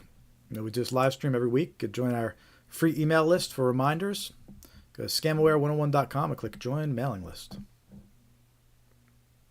Follow us on all your favorite social media platforms too, especially Facebook. If you use Facebook, find us, Scamaware101. But anyway, let's talk about grandparent scams. Scammers impersonate a distressed relative, often claiming to be in jail, and request immediate financial help. Usually, they'll target grandmothers and parents with this type of scam. So the scammer will call, and they'll impersonate the child or the grandchild of the victim. Victims, usually seniors, act quickly to assist loved ones by providing the money to the scammer. We just read on the headlines earlier about this type of scam. They busted a group of over 20 people, so over 24 people in Canada. Over 24 scammers that actually they had a call center running a grandparent scam. So I read that in the headlines from this week. And prior to that, usually you would hear about these grandparent scammers in the Dominican Republic getting arrested and having call centers over there. So it shows that multiple organizations are doing the same scams, or at the very least it shows that they have multiple locations running the scams. But anyway, I have an intriguing video about these grandparent scams, and it was recorded by one of these scam baiters that actually hacked into the webcam of a scammer, and we get to view the scammer in the process of performing one of these grandparent scams. We're about to watch him being recorded through his webcam, and we'll see the scammer call a victim and go into the whole narrative about an accident and being in jail. So let's watch this video. It's an awesome video, and we'll break it down afterwards. So click that like button. Oh, Mom, I had a car accident. Huh? I had a car accident, Mom. Is this Linda? It's me, Linda. Where are you? I got a car accident. What happened? I'm gonna put the officer on. I got arrested. You got arrested? Hi, ma'am. Yes. Hi, are you Linda's mom? Yes. What I'm gonna need you to do is grab a pen and paper and write down Linda's case number, ma'am. I need you to hurry up, please, ma'am. Case number? It's the number 2. 2? The letter B as in boy. Can you read that back to me? 2, B. Now, I'm gonna read what's going on, ma'am, okay? Okay. Linda was involved in a car accident. It was stated in the police report She admitted that was her fault. While she was driving, she was using her phone. That's what caused the accident, ma'am, okay? Oh, man. The woman that was driving the other vehicle was 7 months pregnant. We had to rush her into the nearby hospital. She might lose her baby. Oh, really? Yes. Now, we actually confiscated her cell phone for legal evidence, so she cannot receive or cannot make calls. This is going to be her only last call. Are you with me, ma'am? Yes, I am. Now, she actually wrote a note down here saying that she didn't want anyone to know about this. Let's honor her wish for right now because it's too much for her right now. That's what she's saying. Okay. What I'm going to need you to do, ma'am, is stay by the phone and wait for the lawyer to call, okay? Okay. Okay, bye-bye, ma'am. All right, bye. The next So that was actually a scammer in the Dominican Republic attempting one of these grandparent scams. And you could hear the elderly person, on the phone, and you could hear what he's saying to her. And again, this video was recorded by one of those scam baiters that he was actually able to hack into the scammer's webcam. And what this scammer is known as, he's known as an opener. He reaches out to the victims and he does this whole narrative. And the breakdown of this video is fascinating because, like, first of all, he impersonates the daughter, right? He does like a all upset voice, pretends that he's crying, and he impersonates the daughter, and then he switches over to impersonating a police officer. So he's acting out both people. And when he does the police officer, you can hear him turn on the police scanner recording, so it sounds like there's police chatter going on in the background, right? And then there's a couple parts of the narrative that stick out that we talked about earlier, the red flags, where he says that her daughter is embarrassed and asked you not to tell anybody, right? So that's the request for secrecy. That's the request for confidentiality that we talked about in the red flags earlier in this stream. He also tells her that we've confiscated her cell phone. So that's to trick the victim into not calling. It's to trick them to not bother to try calling their daughter, right, to confirm all this is actually happening. So it's an interesting peek behind the scenes of a scammer in action. This was him being recorded on the webcam. And like we were saying, notice how he's the opener and how he ends the phone call by saying, okay, stand by. We're going to call you with more information. That's when he hands the scam off to the closers. And the closers start calling and they impersonate the court and say there's court fees. And they impersonate the police department and say there's bail bond fees. And then they impersonate county, everybody. They go down the line. Then they impersonate lawyers and they say they need law fees, right? So they bleed the victim dry. But that's what the closers do. This guy's the opener. He's the one that gets them on the hook first. He's the one that calls and tells them the whole fake story, impersonates the daughter, impersonates the police officer. And just so you know, this victim didn't lose anything. The scam baiter that was recording this was able to get a hold of the victim and warn her. So luckily she didn't lose anything. She was warned that this was a scam. But yeah, that's a fascinating example of a grandparent scam video. Again, this was a scammer in the Dominican Republic. And there was an article about Dominican Republic scammers that were running grandparent scams, and they got busted in New Jersey. So this article goes back in August, so I'm not sure what the result of was this. Maybe I can find out. I'll look into it a little later, maybe. But this talks about Dominican Republic residents that got extradited to the United States because of a grandparent scam.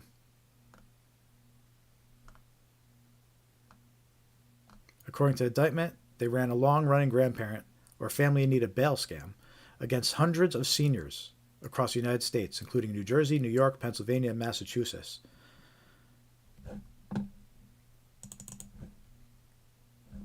So they're referring to the Dominican Republic group that was running this grandparent scam, like the guy that we were just watching. I don't know if he's part of this group, but he fits the description.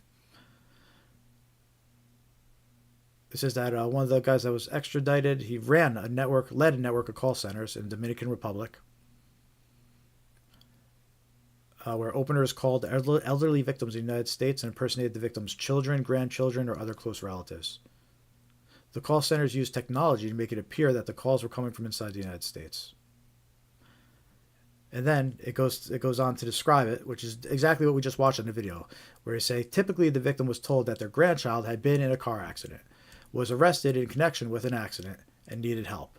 Once the openers trick victims into believing their loved ones were in dire trouble, others working at the call centers known as closers impersonated defense attorneys, police officers, or court personnel and convinced victims to provide thousands of dollars in cash to help their loved ones. The cash was typically retrieved by couriers that were dispatched by these guys that they indicted. So couriers would go to the victim's home, or the money was mailed by victims.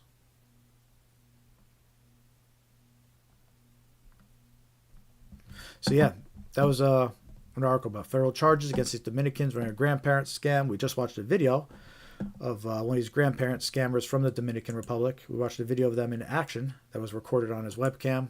And it's important to be aware of these grandparent scams. It's when a scammer calls up and they impersonate a loved one and help grandma in jail. And these ones, before we go on to the next scam, not to beat a dead horse, but these scammers, they're especially evil. Especially evil. These are older folks. They're living on a set income. They're not working anymore. They're living off of whatever they got in retirement, and these scammers clear them out. This is the type of scam that specifically targets older folks. It's called a grandparent scam because it's targeting grandparents and mothers of older children that could be arrested, that are driving could be arrested, right? So this scam is specifically designed to target older folks. And then, as we read in the description, the scammers call back and they impersonate everybody from court clerks to law offices to the police stations to the bond company, and they just take everything they can from the innocent victim. It's usually grandparents.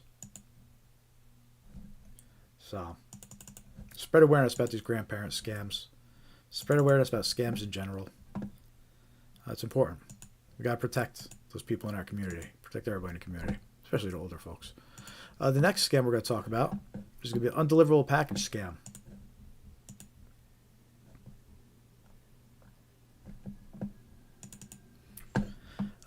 This scam tends to come in through text message or email. Text message is a more common version. And basically, and we also talked about this on the headlines too, earlier in the live stream, there was just another recent warning about these undeliverable package scams. But basically, victims receive fake notifications about undeliverable packages and are asked to click a link to resolve. The link opens a fake website impersonating UPS, FedEx, or USPS, any delivery service, and any personal or financial details provided by the victim are stolen by the scammers. That's known as undeliverable package scam. I'm going to show you some examples of these text messages that were received and go out. But the whole idea is you get a notification, we can't deliver your package. Something's wrong with the address. Click here to update your address. And it's a scam. Any information you enter is going to be stolen. Usually they'll ask for a redelivery fee. Say pay a $3 redelivery fee, but it's all a scam to steal your credit card details. You get charged a lot more than $3 if they steal your information. But it's known as an undeliverable package scam. It picks up a lot during the holidays. We saw this a lot in November, December, January. It's fallen off a little bit since, but it's still important to be aware of this type of scam. So let's take a look at some examples. And these are the text messages that are being sent out as part of this scam. Due to invalid address, you have a package that needs to be delivered, but it has been suspended due to incorrect delivery address. If you do not update your address before 24 hours, your package will be returned to the sender. To deliver your package, there's a little grammar spelling issue there. That's a red flag. To deliver your package, please update your address by click the link below. And that links you to a fake website. And the fake website, it'll look legit, right? It'll look like it's actually USPS. It'll have the logo, the colors. This is what you see on the screen now is an example of one of the fake websites that these text messages would send people to. And then any personal information you entered into shipping went to a scammer. Any payment information you entered will go to a scammer. Here's another version of that text message. This one was sent as a group text message. And they renamed the group text to USPS, just so it looks a little bit more convincing, I guess. I received this message. And, it says USPS across the top. I guess it might trick somebody to think it's legit. But then, since the package does not have a house number, the package transportation is interrupted, please update. And it's got a link. It's a fake website. There's a few other different versions of this one. This version includes a file attachment. It has a USPS logo. Dear customer, your package has arrived at the distribution facility, but we are unable to deliver it due to incomplete address information. Please click on the HTML file above to update your address. And it tries to get you to open an attachment. And this attachment could install a virus on your device. It could also link to a malicious website that steals your information, just like the other text messages. So that one had a HTML file attached. This one was the same, except this one had a PDF file attached. The same deal. Please click on the PDF file above to update your address. It's all part of the scam. Which, by the way, you never want to open attachments from an unsolicited text message or email. But watch out for this scam. It's an undeliverable package scam. Again, they trick you by claiming a package can't be delivered, and the goal is to trick you into clicking a link and providing your personal details. There isn't a package. FedEx, UPS, USPS, they don't send out text messages like these. You can request updates about specific packages, but they don't send out default text messages like these for deliveries. So it's a scam. Watch out for them. A fun little story about this scam, which I do like to share. Which, by the way, click that like button, click that heart, especially if you like this story. If you like this story, give a heart and a thumbs up here. But it was a Wired news article from August last year. And basically what happened was these scammers, they sent out the undeliverable package notification, and this woman fell for it. And her husband was not happy about these scammers tricking his wife. And it turns out that their husband works in IT, and it says his name is Grant Smith, if that is his real name. And it says that he infiltrated the systems of these scammers. He infiltrated their systems and exposed them to U.S. authorities. And he learned some fascinating things about this text message scam, this undeliverable package text message scam. Right? So he learned that, first of all, in this case, it was being operated out of a Chinese group. So in his specific case, a Chinese group was operating this scam from China. And that's just one group, though. I'm sure there's many other groups operating the same type of scam. But in his case, it was a Chinese group, right? And when he infiltrated their systems, he discovered that they were sending out 100,000 scam texts per day. That's how many text messages they were sending out trying to scam people per day, 100,000 scam texts. And that gives you an idea of the capabilities of some of these scam networks. The ones that are sending out the various text messages that we see. It gives you an idea of what they're capable of. This one group alone, in one scam was sending out 100,000 scam texts per day. This is back in August. They just become more and more capable, right? So let's continue. He infiltrates their systems. He learns a bunch about them. They're a Chinese group. They're sending out 100,000 text messages a day.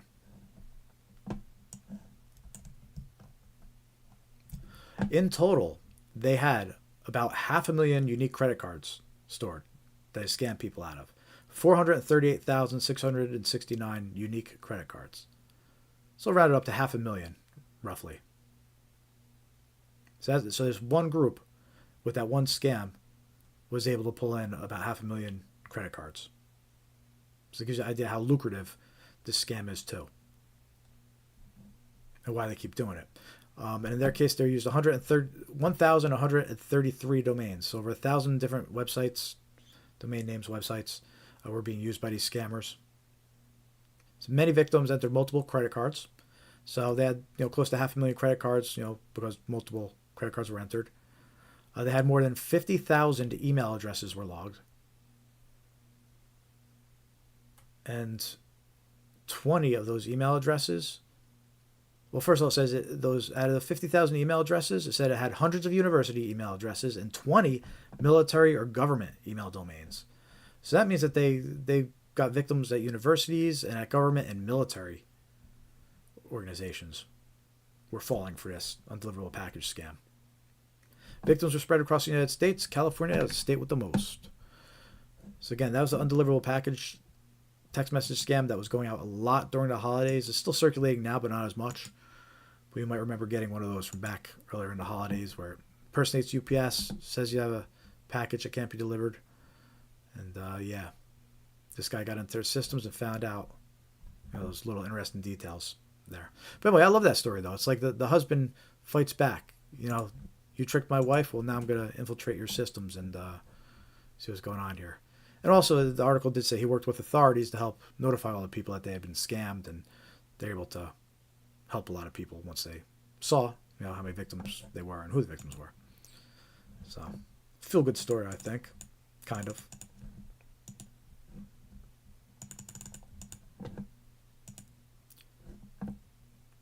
So it's an undeliverable package scam. I showed you the text message version. A few text message versions of this scam. Hey, if you're just joining us, say hi in the chat. Click the heart. Click the thumbs up. Let us know you're watching. Say hi. We do this live stream every Thursday. It's trying to spread awareness. So help support our cause. Help us spread awareness by clicking that thumbs up, clicking that heart, saying hi in the chat, and subscribing. Subscribe to our YouTube channel. More subscribers and more likes, the more our content gets shared by YouTube to a wider audience. So help us out and help spread awareness of these scams. Click that thumbs up and subscribe.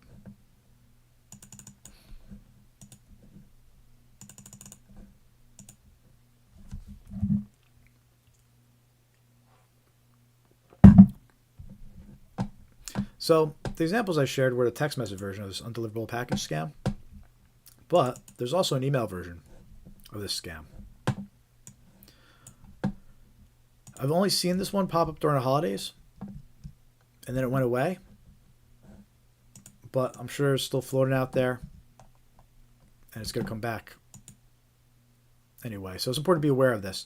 But the larger point is, so the examples I just showed you were text message examples of this undeliverable package scam, right? But something to keep in mind is pretty much any text message scam could be adjusted and sent out as an email scam too, right? So all the scams we've discussed so far, even though that they arrived by text message, they could easily have arrived by email as well, or vice versa. Any email scams could easily be adjusted and adapted to be sent as a text message too. So any type of scam that you would suspect an email, you should still suspect it as a scam if it's a text message. It doesn't make it any more safer or vice versa, right? So anyway, as far as this undeliverable package scam goes, be aware that just because the text message version is the one that seems to be most common, there's also email versions of this undeliverable package scam. And what you see on my screen right now are from November during the holiday Black Friday months. And you can see on my screen that here's one that impersonates FedEx. This is an email. It's got the FedEx logo at the top. We're sorry, your package appears to be delayed. We regret to inform you there's been an issue with delivery of a recent FedEx shipment. As an apology, we'd like to offer a compensation product up to $100 in value. So this email's impersonating FedEx and it's offering a compensation product for your undeliverable package. Well, a week later, here's another version of this. This one impersonates UPS. Same deal. It's got UPS's logo at the top. We're sorry, your package appears to be missing. We value your time, want to make things right.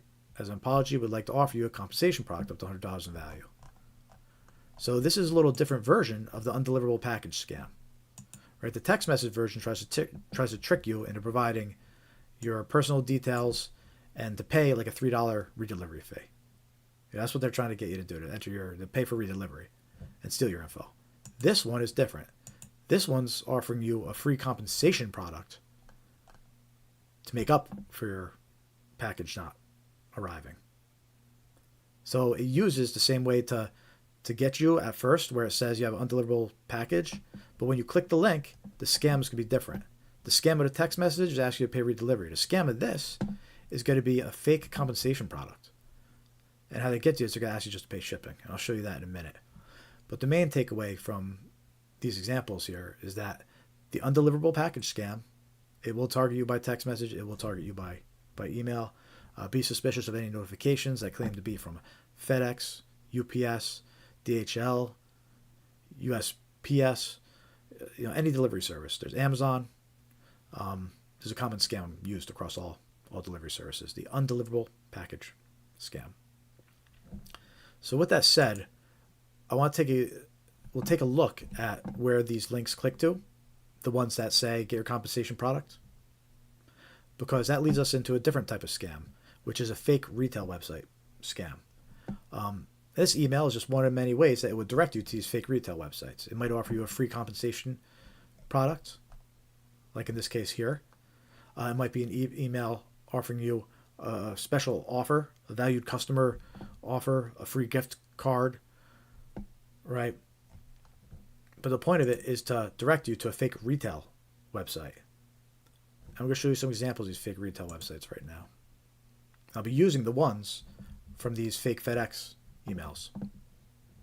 So you'll see exactly where they led to. But again, when it comes to a fake retail website scam, you could end up on one of these websites in many different ways. You could end up there because an email directed you there, right? You could end up there because an ad on Facebook or a social media site, an ad could direct you there. A Google sponsored link could direct you there. There's many different things that could direct you to a fake retail website scam.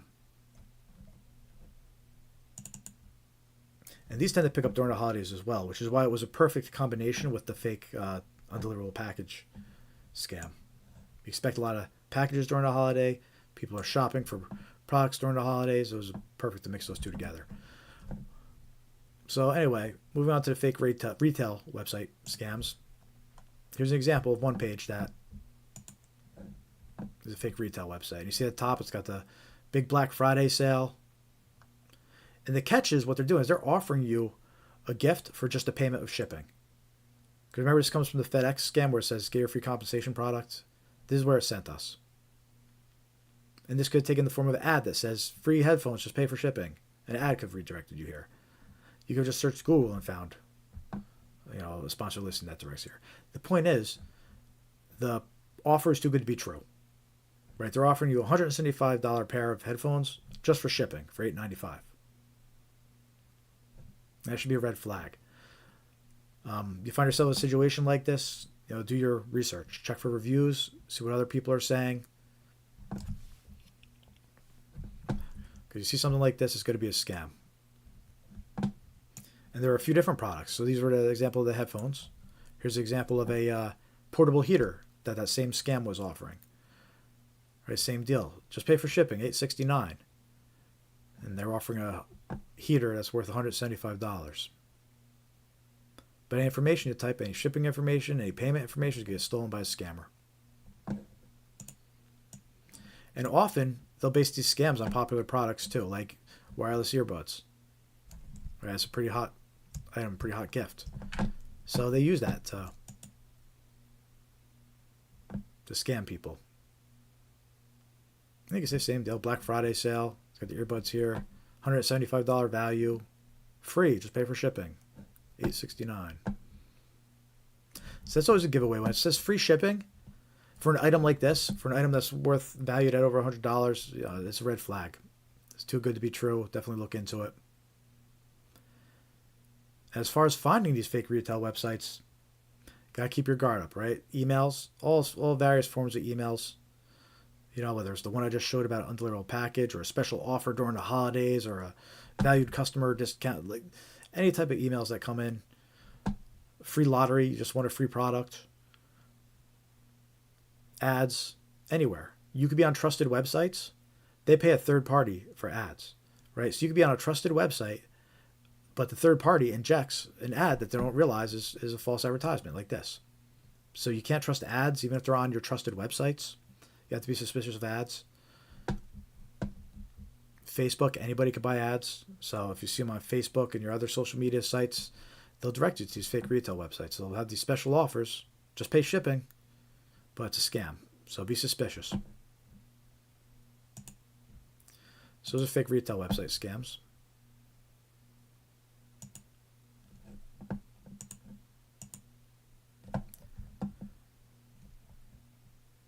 Speaking of gift cards, here's another example of a fake gift card scam. In this example, is an email claiming your $50 gift card, Venmo gift card, has arrived. Your company has given you an employee rewards card. Activate your card today. But if you click that activate link, it's going to ask you your personal information. It might try to have you link it to a bank account. It's going to steal your financial details. So what do you do, though? How do you verify, somebody sent you a gift card? Well, that's exactly what you do. Before you go clicking a link, reach out to whoever supposedly sent you this card to make sure they really did. In this case, since it says it's a part of an employee rewards card, you would ask your boss, hey, you give me a employee rewards, a $50 gift card? They'll say yes or no. But you don't want to just trust the link. If it says from a family member, ask them first to make sure. You need to remember that scammers know a lot about us. They know our family members' names. They know our employment. A lot of stuff's public information. And unfortunately, we all have a file on us that's being used by scammers. So this is an example of gift card scam, a digital one that would have came through email, saying your $50 gift card is here.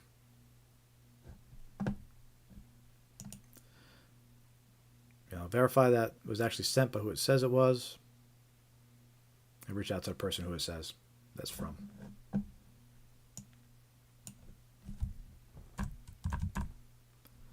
How we all doing out there?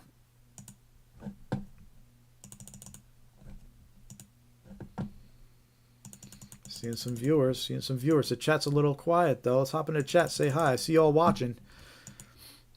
Jump into the chat. Say hello. Click the heart. Let's hear about your experience with scams. This is your first time watching one of our live streams. We do this every Thursday at 5:45 p.m. Eastern Time. So we're going on, 3.5 hours so far, give or take. So we're going to keep on going for a little bit more. We got some more scams to go over. Give our people from the West Coast some time to enjoy. Need to be aware of scams too, But click that thumbs up, click subscribe, help us spread awareness about these scams. The more subscribers we get, more likes we get, the more our content gets spread throughout the interwebs. So hit that thumbs up, say hi in the chat, subscribe, and you can follow us on your favorite social media profiles, scamaware101.com.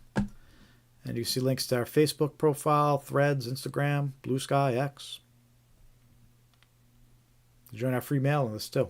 Join our free email list. Go to scamaware101.com and click join mailing list.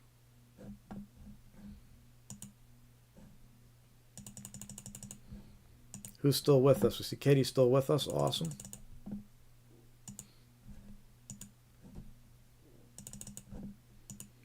Surprised Katie's not tired of hearing the same thing over and over again. We cover a lot of the same scams each week. I try to switch it up, though. We switch it up. Sometimes we cover some newer scams. The headlines are always good. The first hour, the headlines are always unique. They're always fresh from that week.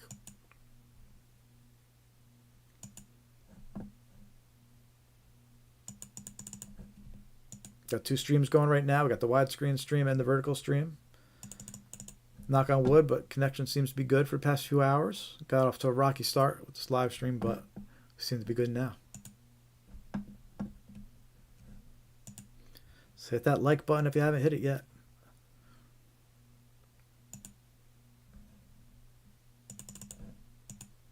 Join our mailing list, scamaware101.com, and click join email list. We won't abuse the privilege. We'll send you useful scam awareness tips, reminders about when we're going live. You can unsubscribe at any time too. So, all good stuff to protect yourself and your loved ones from scams. Protect your community too. It's important to spread awareness. So let's see what we got next here. We're going to go into snail mail scams.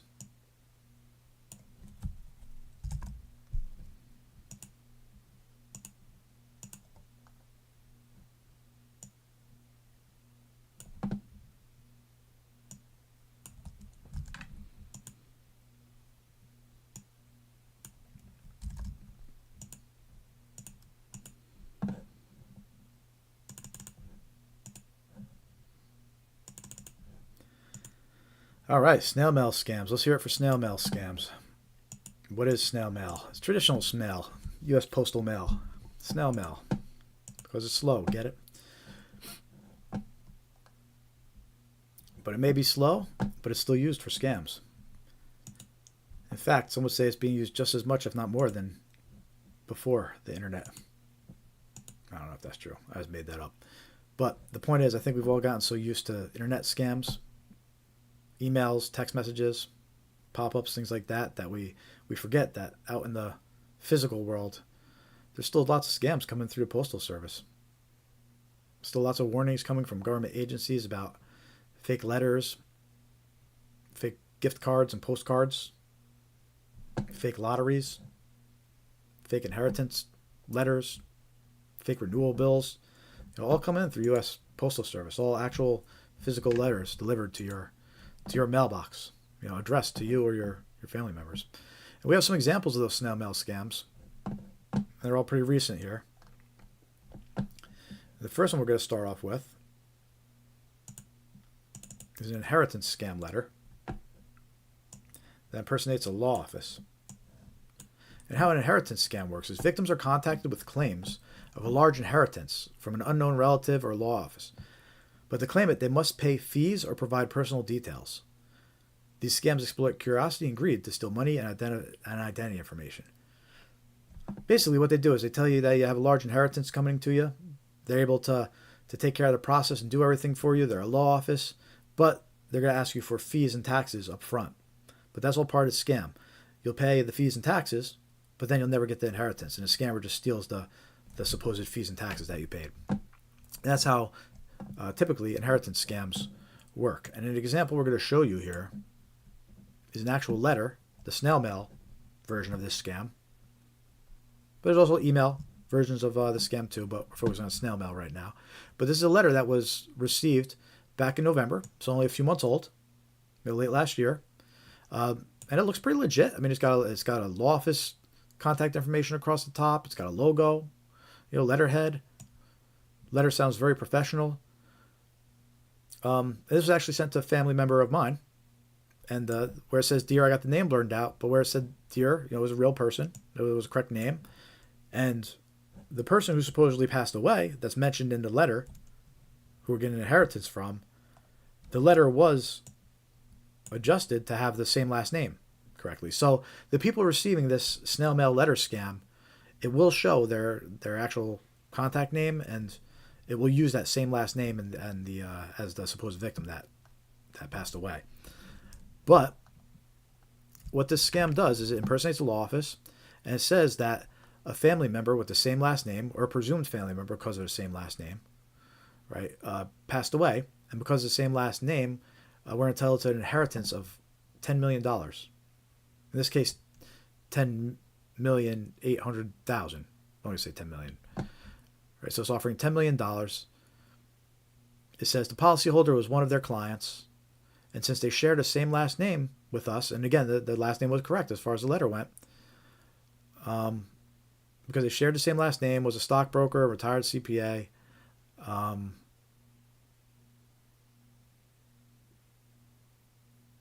Says no one has come forward for a claim. All our efforts to locate our relatives have proved unsuccessful. Therefore, I ask for your consent to be in partnership for the claim of this policy benefit. Due to the similarly in same last name and nationality. If you permit me to add your name to the policy, all proceeds will be processed on your behalf. I wish to point out that I want 10% of this money to be shared among charity organizations, while the remaining 90% will be shared between us. This is 100% risk-free. I do have all the necessary documentation to expedite the process in a highly professional and confident manner. So you see what they just did there? There was one of the red flags where it said that a confidential matter. Right? I will provide all relevant documents to substantiate your claim as a beneficiary. This claim requires a high level of confidentiality. So they mentioned it twice in that last paragraph, confidentiality. And that goes back to red flags that we mentioned. The request for secrecy, request to keep something confidential, that's a red flag when you're dealing with an unsolicited communication like this. But anyway, again, how the scam works is you think, okay, I'm going to get $10 million inheritance. And then the supposed law office says, okay, you just need to pay fees and taxes to us. But then they keep that. You never get the inheritance, and they steal the money that you provided as fees and taxes. So this is a common inheritance scam. And this is, this was an actual physical letter that arrived, a snail mail letter. So they're still circulating. We did a quick Google. I saw other people reporting this exact same letter. except the two names were switched out to match, specific where it was being mailed to. So watch out for these snail mail scams. And these same scams get used in email too. So if you get an email like this, be just as suspicious.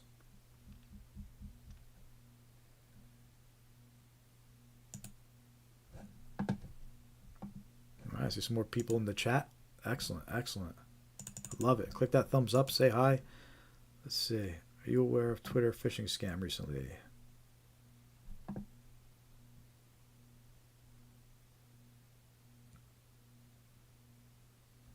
Interesting. No, I haven't heard about that specific Twitter phishing scam. It says it's targeted artists, gimmicks accounts, but it's spreading when compromised message claiming you accidentally report you.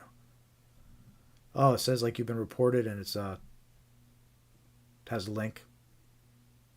Yeah. Look, these days you can't trust any unsolicited communications, whether it's an email or on social media, whether it's a direct message on X, direct message on Facebook, and any of them, any social media. If they're unsolicited communications, you have to keep your guard up at first. So that makes sense that scam's circulating. They say you've been reported. I actually see that same scam on Facebook, on the business pages that I have on Facebook. The scammer leaves a comment saying that, saying something like, your page is going to be turned off in 24 hours if you don't confirm this information, right? But it's all a trick to steal your login. It'll take you to a fake login page. But yeah, social media, fake scammers sending messages, and yeah. And by the way, welcome to the live stream. First time seeing you here, click that thumbs up, subscribe, help us spread awareness. Thanks for jumping into chat and saying hi. I always appreciate people participating in the chat here. And you know what? This is the first time I mentioned it too, but we're always looking for scam examples as well.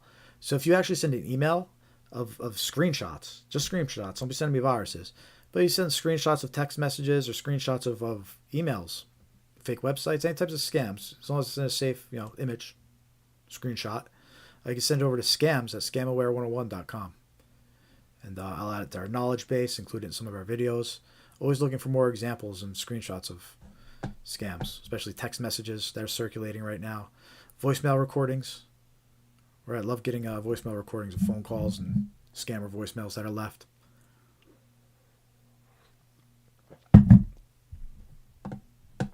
So if you haven't clicked that like button, click like, subscribe, and join our free email list. Scamaware101.com and click join email list. We'll send you all good stuff. But anyway, back to the scams here. We're talking about snail mail scams, and we just talked about inheritance scam that actually came as a physical letter in the mail. The next example of a snail mail scam that we're going to talk about is a fake renewal bill.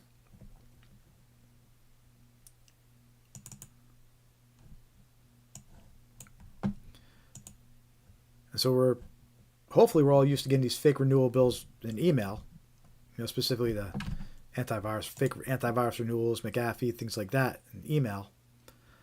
But here's one that actually comes through U.S. mail, right to your physical mailbox. So the same scams that are used in email, they could just be applied to physical letters too. A lot of them existed probably before email. A lot of emails were received were probably versions of scams that were physical mail before email existed. But anyway, on my screen, you see the example of a fake renewal invoice. And it's made to look like you have to pay it by July 26th. Right? Please submit payment before July 26th. And they have a total amount there. They got the bottom piece where you tear it off and put your credit card details if you want. But it looks like it's got a due date, right? They make it look like it's a renewal that you got to pay. And in this case, this was sent to website owner, whoever owned the domain name. So it actually had the website's name up here, correct website's name, and it was also mentioned down here, correct website's name. But they didn't use this. This isn't a service that they used. They're not paying for a listing. They're not paying for a 12-month term through domain networks. They don't use this company. It's worded in a way where legally they could probably get away with it, but it's very shady and scamish, right? So you got to watch out for these fake renewal letters, just like you got to watch out for fake renewal emails.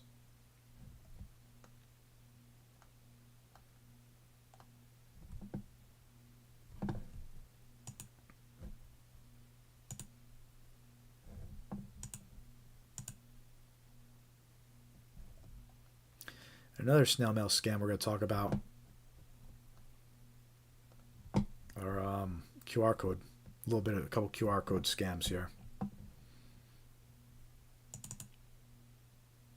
So we talked about QR code scams a little bit earlier. We saw some headlines warning us. USPS is warning us about packages or letters being delivered that say scan this QR code to learn more, to see who sent it. But they're warning that's a scam. If you scan the QR code, you could get taken to a malicious website or a website that tries to steal your information. So we've seen those warnings about QR codes.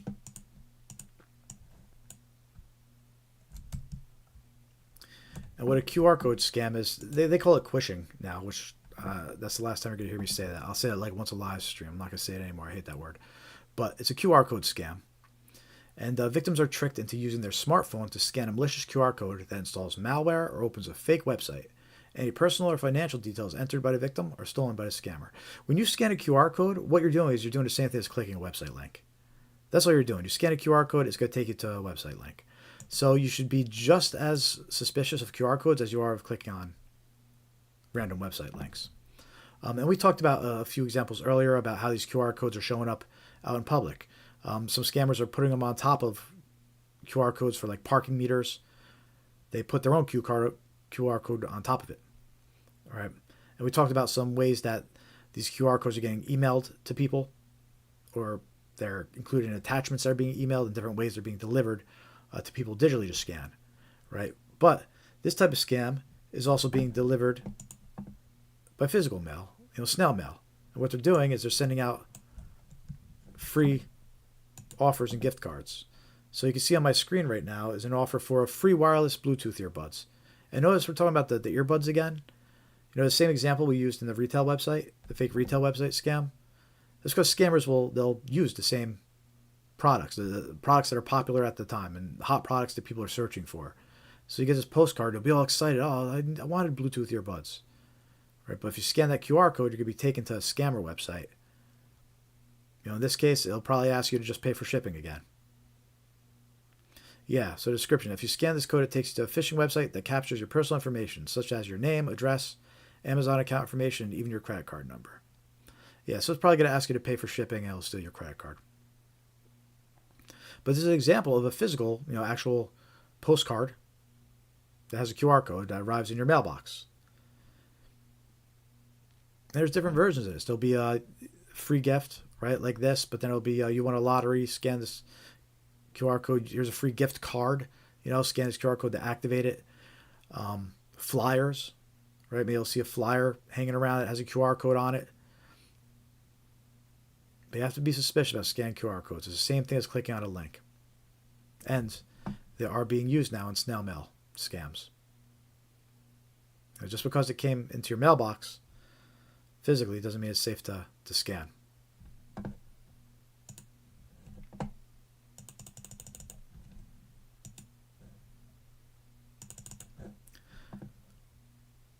So that's an example of a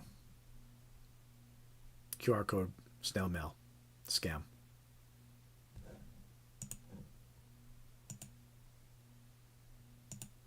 I think I have a couple more examples of snail mail scams. I gotta get my list updated here.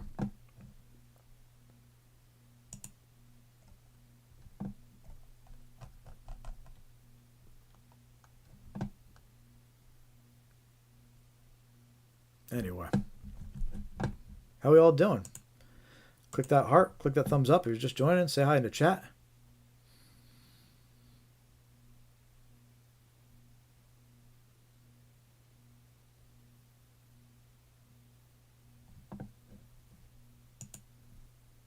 Just getting caught up on a chat here, reading what the rogue put about that Twitter scam.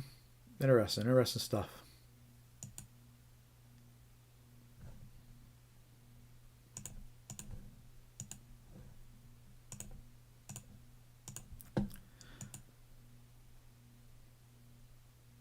All right, cool. So we went through a lot of scams so far on this live stream.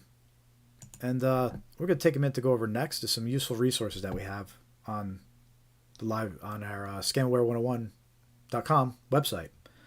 Because our goal is, we're trying to spread awareness, but we also want to put up a website that has lots of resources that you can access. That's the point of our knowledge base. We're building out the scam knowledge base that has examples that you could reference and look up. And we have pretty extensive tools and resources sections on our page as well now that's been growing. So if you go to scamaware101.com, and while you're there, join the email list. But you go to Scamware 101 site, and we have a section called Online Tools and Software. It's under our resources page, but you could also scroll to the bottom. You'll see a link to it in the footer, Online Tools and Software. But we link to a whole bunch of useful third-party online tools. And well, take a little time to kind of go over these with you, and you could use that as a resource and a reference. So right off the bat, we link to 4 different data breach lookup tools on this page. Their first 4 links: Have I been pwned? Personal data leak checker, Malwarebytes digital footprint. They actually have a scan, and a privacy lock scan. And all 4 of these links to let you scan either your email address or your phone number. And you can scan them for free, and you can see the results for free. And that's the important part, because what they'll do is they'll tell you all the breaches that your information has been involved in, and what personal information is being sold as part of that breach, right? So you'll check your email address using one of these links, you'll check your phone number using one of these links, and you'll find out that passwords that you're using were already breached. They're already being sold. Like, people know your passwords. You're going to find out that what breaches and what personal information was accessed for certain cyber security incidents. Medical data has been stolen. Your social security number has been stolen. It's any third-party sites that the data you provide has been stolen from. And some of these results are scary, but it's necessary because it shows you what information out there is leaked about you, what information that these scammers have about you, because the information they have about you is going to get used to scam you. That's why a lot of these phone calls that come in, the scammers will know stuff about you already. They'll already know the last 4 digits of your credit card. They'll already know what bank you use, because that information has already been compromised. It's already been stolen from a third party that you used. And these 4 links, and use each one. Each one has its own benefits. So run all 4 of these checks, and you can see, where your data is floating around, what data has been stolen, what data is being sold to yours, what passwords are being sold of yours. A couple of these links will try to offer you dark web monitoring afterwards, after the fact. You don't need to sign up for anything. You can still run the scan and see what the initial results are. So, and then if you want to purchase dark web monitoring, the option is there.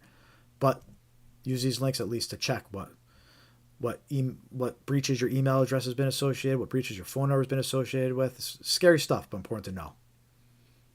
Especially when you see any passwords that you might be using on current accounts, right? Because now scammers already know the passwords to access your accounts. So definitely run these scans, use them. They're on the our resources and online tools page, scamware101.com. The first 4 links on that page. Data breach lookup tools. We were approved as an affiliate for a couple services, and I do have them linked here. Reliable, well-known software. Right, we got NordPass Premium.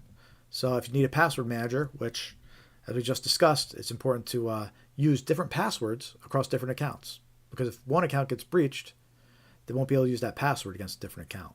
So it's important to have different passwords across all your accounts. But keeping track of all those passwords is a pain, right? You got so many different passwords. So what you use a password manager. And NordPass is a very well-known password manager, extremely user-friendly, secure. And I have a special link here because of an affiliate that gives you 56% off and an extra 3 months. Basically, it ends up being $35 for 2 years. So $35, you get a password manager for 2 years, right? So if you've been on the fence about getting a password manager, you need a password manager, you might as well use this link and save a lot of money. Right, $35 for 2 years ain't bad. So make sure to check out this link and save some money if you need a password manager. Highly recommend it on our resources and the online tools page. Same thing for NordVPN. If you've been on the fence about getting a VPN, use our link. You'll save 72%. So that's a pretty good price on NordVPN. The best offer that they would let me give as an affiliate. I grabbed the best offers I could and put them up here. And I'll just show you one thing on NordVPN. If you're looking into getting NordVPN, click our link. You'll be taken over to the page. Get NordVPN. You get the basic version. It ends up being $81 for 2 years, right? Which is cheap. But if you're going to get NordVPN, just a quick note, I recommend getting Plus because Plus, because Plus includes the password manager. Thought that, where'd it go? It used to be listed here.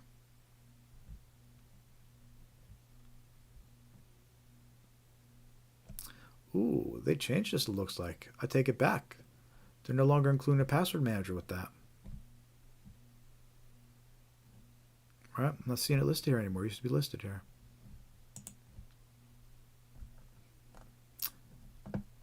Let me check the grid here. Yeah, because every week I point this out. So it's been there last week. So password management. Well, this doesn't even say it's there for a complete. Interesting. They might have changed something around. Yeah, because it looks like they forgot to update the matrix here and have it checked off because they don't even have it. Data breach scanner. Here we are. Here it is. Yeah, wow, they changed this around. Okay. Well, in that case, I recommend getting complete because that will include the password manager for you.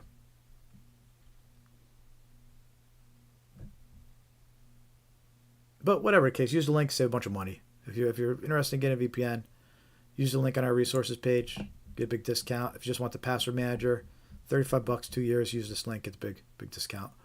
We also link the Malwarebytes Premium. It's a great antivirus software. The premium version has real-time scanning, where the free version doesn't. So if you're thinking about getting the premium version of Malwarebytes, use our link, get 25% off. Again, well-known and good. And then we also have a link to Delete Me privacy software, 20% off. It doesn't help you with the dark web, unfortunately, but it does help clean your info off of public websites. So it'll help with sales and some spam calls. It's not a 100% solution, but it's useful. And if you're trying to get your personal information off the internet, use this link, get 20% off. So there are some affiliate services that we offer, some discounts we could give you. So online tools and software under our resources section, scamaware101.com. A couple other good things on here, some free software to download. Check it out. We got the Malwarebytes Browser Guard, which is actually a free browser extension that filters out annoying ads and scams. And it's been pretty good so far. I've been using this one for a couple weeks. I have it enabled with my browser in incognito mode, and I use it during the whole headlines segment of our live stream here. So all those ads that get blocked when we're doing the headlines for the first hour of our live stream, those are getting blocked because of this browser guard. I've noticed a big difference since we started using this in the past couple of weeks. So it's a free browser guard. We got the link right here on the page. Click it. From Malwarebytes, reliable company. And it's just a browser extension. You can use it for Chrome, Firefox, whatever your browser is. So I like it. It's useful. It's free. We got the link here under resources. Then we got the link to Malwarebytes free. So if you think you're affected with some malware, you're getting pop-ups, your computer's acting strange, you could download Malwarebytes free and run a scan on your computer. Now we'll find a lot of malware and spyware, adware that's popping up ads, things like that. So it's a free download for Malwarebytes free. Use that link. There you go. And then we got a link to Bitdefender Antivirus. So if you don't have any antivirus at all, Bitdefender Antivirus free is a decent free antivirus. It has real-time protection, runs on your computer. Every now and then it tries to get you to buy the pro version with a pop-up, a little annoying. But other than that, it's very good, reliable antivirus. It's free, and it's better than the built-in antivirus. So if you're just relying on Windows built-in antivirus, at least at the very minimum, go download it free. Bitdefender free. We have the link to the actual antivirus right here on the resources page of our website, tools, online tools. A couple other useful links that we have under resources here. Links to reverse image lookup services. These are extremely useful with romance scams and other times where you're dealing with someone that might have provided a picture. what you could do is you could upload the picture into one of these reverse lookup tools, and it'll search the internet if that picture is used somewhere else. So a lot of times when scammers will steal other people's pictures and impersonate them, most commonly in romance scams, they'll send a picture of a woman. What you could do is you could use these services to see if that picture showed up anywhere else, and maybe even find out where it was stolen from. So we have a link to TinEye reverse image search, which is a pretty well-known, reliable reverse image search, and all three is free. We got Bing visual search, because Bing offers an image search as well, and we have Google's image search. Because if you don't know, on Google, right on the search bar, you could click. There's a little camera-looking icon. You could click the camera, and it'll let you pick an image from your an image to search for. So these are three very useful reverse image search tools that you could use to check if somebody you're talking on a dating site, for example, or someone that hit you with a wrong number scam and included a picture, could upload it into these reverse image lookup services and see if any results come back. Could tip you off if it's a scammer. So we have those listed here on our resources and tools page, and again, they're all free. Those three links. I don't even think they even try to sell you something afterwards. A couple more useful resources here. Some website safety lookup tools. If you ever just want to check and see if there's reviews on a website, ratings for a website, if it was detected as unsafe or dangerous, if suspicious files were found, or if it's been part of breaches, these web safety lookup tools, you could use them to get a little bit more information. So we have a link to Norton SafeWeb, and that'll tell you if there's any ratings or reviews on the website. Google Safe Browsing, you can check if the website's been detected as unsafe or dangerous by Google. Virus Total, you can check the website to see if there's any suspicious files that have been reported or malware and breaches involving the website. So if you're just researching website safety, those are three useful lookup tools you could use that are free. And then we link to a couple other tools here. There's scam tracker tools. The BBB has a really cool scam tracker tool where you could actually search their database of scams being reported to them. And the same thing for AARP. They have a scam tracking map where you could see reports of scams that are coming in and where they're located and coming from throughout the country. But more important than where they're located throughout the country, you get an idea of what type of scams are being reported, which type of scams are starting to be reported more often, and which ones people are being targeted with by using these scam tracker tools and scam tracking map. In fact, I'm going to spend a little time, and we're going to have some fun right now with the AARP scam tracking map.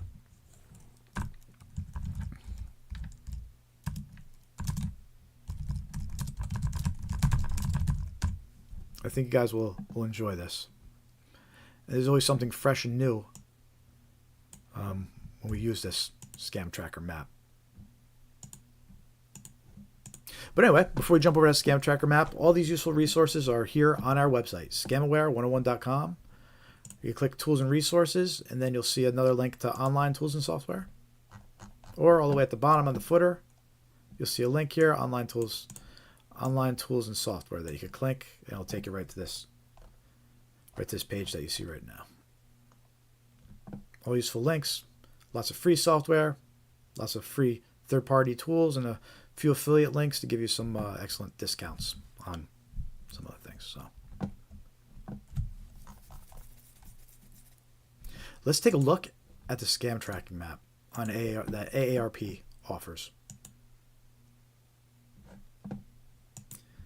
Now, what's great about this map is you get an idea of which scams are tracking and trending throughout the country. And I got to hand it to AARP. They offer a lot of good information about scams and protecting people from these. They'll even do some like podcasts and webinars that have been useful. So AARP is a great resource. And we have a link to the scam tracking map on our resources page. But what you could do is you could enter your zip code, your state, if you want to see what scams are popping up in your area. Or you could use a filter and type in a keyword to search for if you're searching for a specific scam. In this case, for this live stream, we're just going to leave that all blank, and it's sort of by latest scam. We're just going to take a look for throughout the entire country, the latest scams that are being reported. So you see here on the right-hand side, it's got some of the scams that are being reported. See that map covered in red? Pretty much the whole country there.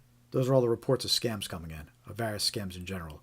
So it gives you an idea of how widespread. And I mean, it's not a matter of if, it's a matter of when. There's scams all over the country, as you can tell on this map. And those are just the ones being reported that we're aware of.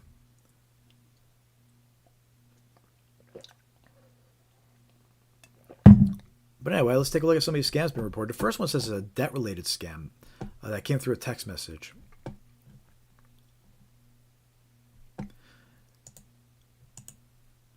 And let's see what this person reports. So they received a text message. It said, did you send $960 to Chris Begold? If yes, probably yes. If no, visit to cancel. Unfortunately, she doesn't give much more information about this text message. But it sounds like a fake version of a fake order scam, right? It says, did you send this money? If not, click here. It probably takes you to a scam website to steal their information. Or to log in to a fake website.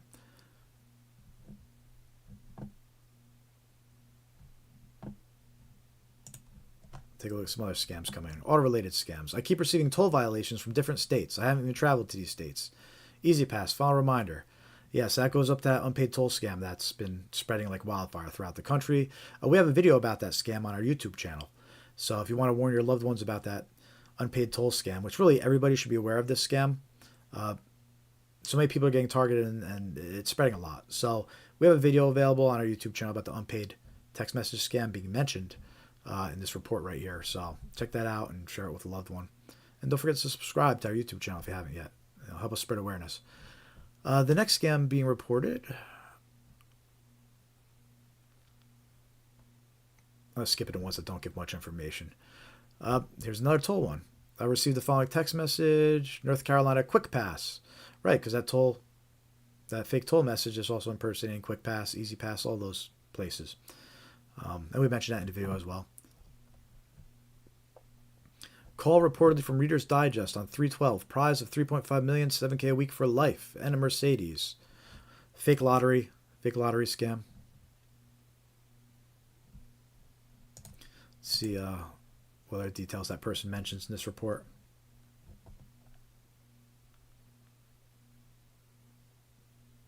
Pay a fee to get all the above same day as the call, right? So that's the scam. They tell you you want all this stuff. You want a prize. You want a car.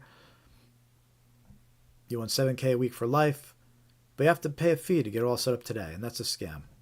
They take the fee and, you didn't really win any of this stuff. It's a lottery scam. That's actually pretty common, these fake lottery scams. We're starting to see more and more reports of these and more headlines about those. So definitely be aware of these fake lottery scams and be suspicious of anybody offering you free. Too good to be true, free winnings for life, But yeah, this is the AARP scam tracker map. It's pretty cool. It gives you an idea of what's being reported. Another toll one. Right, we're on the first 3 pages, and we already saw a whole bunch of these toll messages. That's the most common scam right now. Everybody's getting hit with those.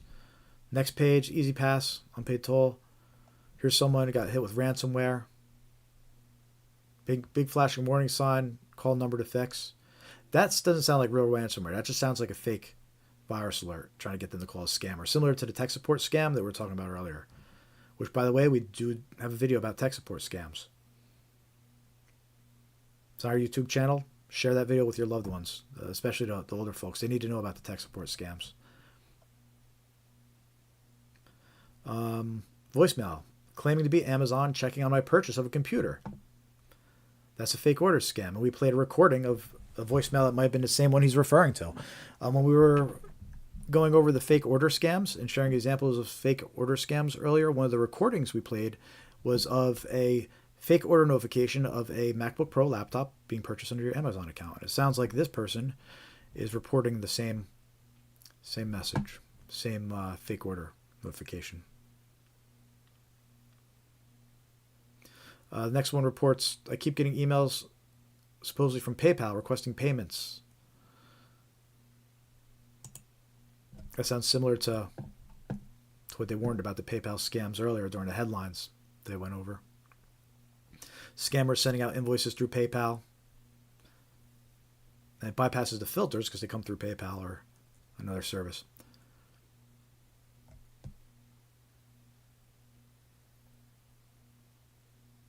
There's another person. Received email, a Bitcoin purchase from my PayPal account.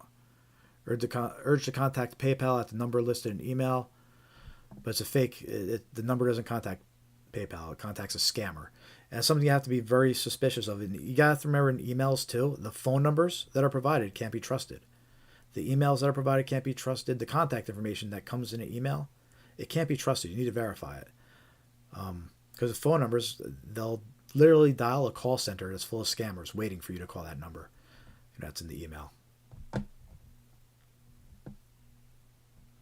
Text message about paying a toll. So unpaid toll again. Here's somebody to scam as a text which they try to offer a job. Let's see what else they say about that one. I didn't give us that much information on that one. But at least we know that it is a employment job scam text message. We know those are going around. I mean, real employers aren't sitting here sending out text messages to people.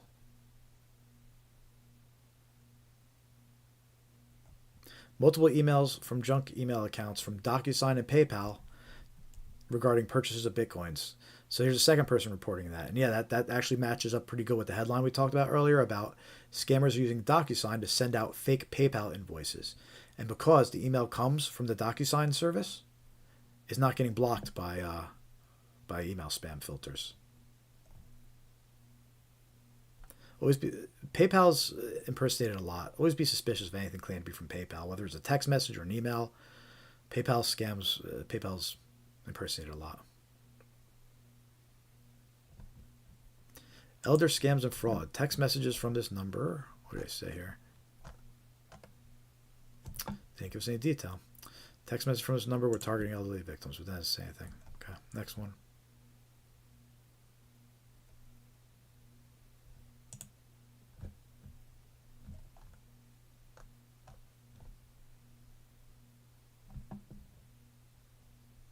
Oh, what this one is. My Gmail be turned off.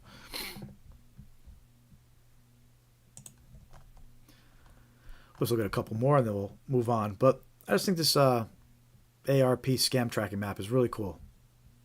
Gives you an idea which scams are trending, where they're trending, who's being targeted with them. There's another easy pass file reminder. I mean, clearly the unpaid toll one is spreading like crazy. Everybody's getting these text messages. Received the invoice of $300 stating an auto renewal was set up. All right, a fake renewal invoice.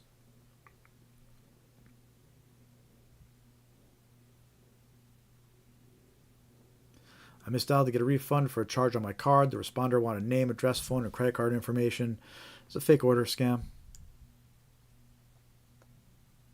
Why does it say gift card scams and fraud? Let's see if this guy gives any more details. Misdialed to get a refund for a charge on my card. The responder wanted name, address, phone, and credit card information so they could send me a voucher. Then she would talk about refund. I told her she was scamming me. All I wanted was a refund. After I insisted on a refund, stating I would ask the credit card company for fraud information, she hung up. After I got off the call, I checked the number and realized it was the wrong number. That's interesting.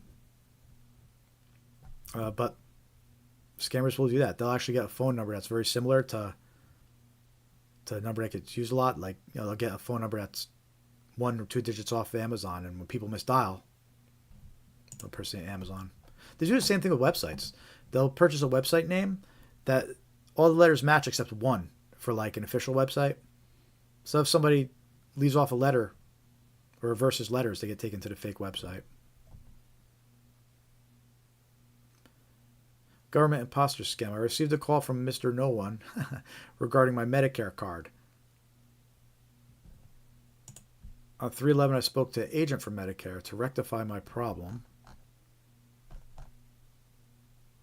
She asked me a few questions, told me my Medicare ID is cleared and providers should receive their outstanding balance in 10 days. So I received a call regarding Medicare, and it sounds like that's who they talked to, is whoever the scammer that was impersonating Medicare, because he says he provided all this personal information to them. So we don't know the facts of that situation, but we do know, and we did read in the headlines about Medicare scams, and they are reaching out to Medicare customers and trying to steal their trying to obtain their health insurance information, their Medicare card numbers, and all their other health information, which we're actually going to be seeing a lot more health-related scams because of all the breaches of health information that happened last year. Most of our personal and private health information is now available on the internet, thanks to that Change Health, United Healthcare data breach. So expect more scams that use your health information to gain your trust, like the one we see here. More tolls reports, text about tolls, another one, text about Easy Pass, and why. Yeah. So the trend seems to be a lot of fake invoice, fake renewal notifications, fake order notifications, and of course these unpaid toll notifications, which is still spreading like wildfire right now. But anyway, all that is useful information you would get from the scam tracking map on the AARP website. So fun, useful, pretty cool. You want to see what's circulating around you, or if you want to see if something's a scam, right? You get a text message, you're not sure it's a scam. You can come here and you can type in a keyword, filter it out, and you say, oh, there's 20 other people reporting this unpaid toll scam. You'll know it's a scam. But anyway, we have links to those the AARP scam tracker map on our resources page, and also the BBB scam tracker tool, which just works similar.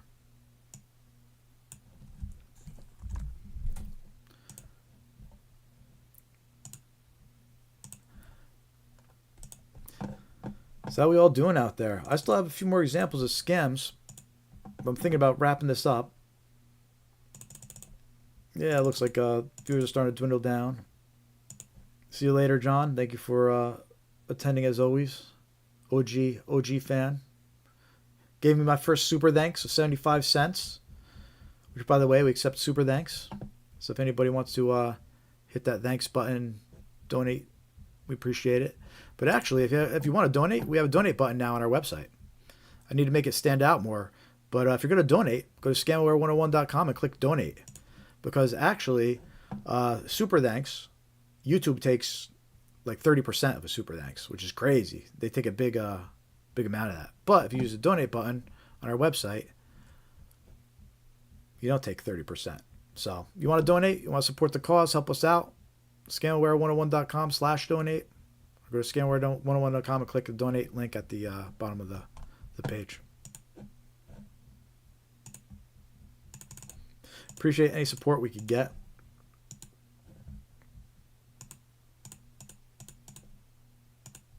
All right. So I think we're going to get this live stream wrapped up. Thank you, everybody who attended and stopped in. If you haven't subscribed yet, please subscribe to our YouTube channel. We release scam awareness videos. We're always trying to keep ahead of the curve. There's a lot of the scams we discussed. We have videos about them on our channel. So go check out what we have on our channel. You'll see some videos you might want to share with your family members and loved ones. Let them know about these scams. Follow us on Facebook, Threads, Instagram, Blue Sky, X. We have links to all those social media pages and platforms on our website, scamaware101.com. Link directly to our Facebook page, Threads, Instagram. Username for all of them is scamaware101. But if you can't find us, again, the links are on our website. And while you're there, join our free email list, scamaware101.com. Click join mailing list. We'll send you out reminders of when we're going live. We'll send you notifications when we get new videos posted. We won't abuse the privilege. We won't sell your email address, and you could unsubscribe at any time. So join our email list, scamaware101.com. Click join mailing list.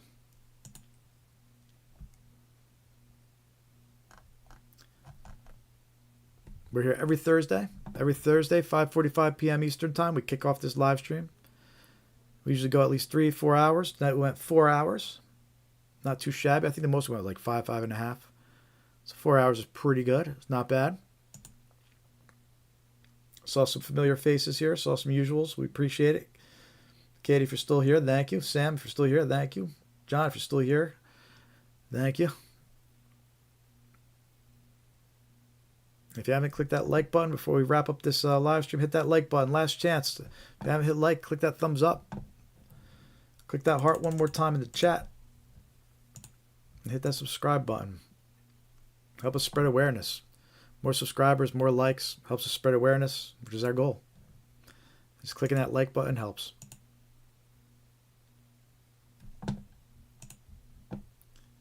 All right, everybody, that concludes our Thursday evening live stream. Hope to see you all next week. Thank you again for attending. Visit our website, scamaware101.com. Like, share, subscribe. Until next time, stay safe.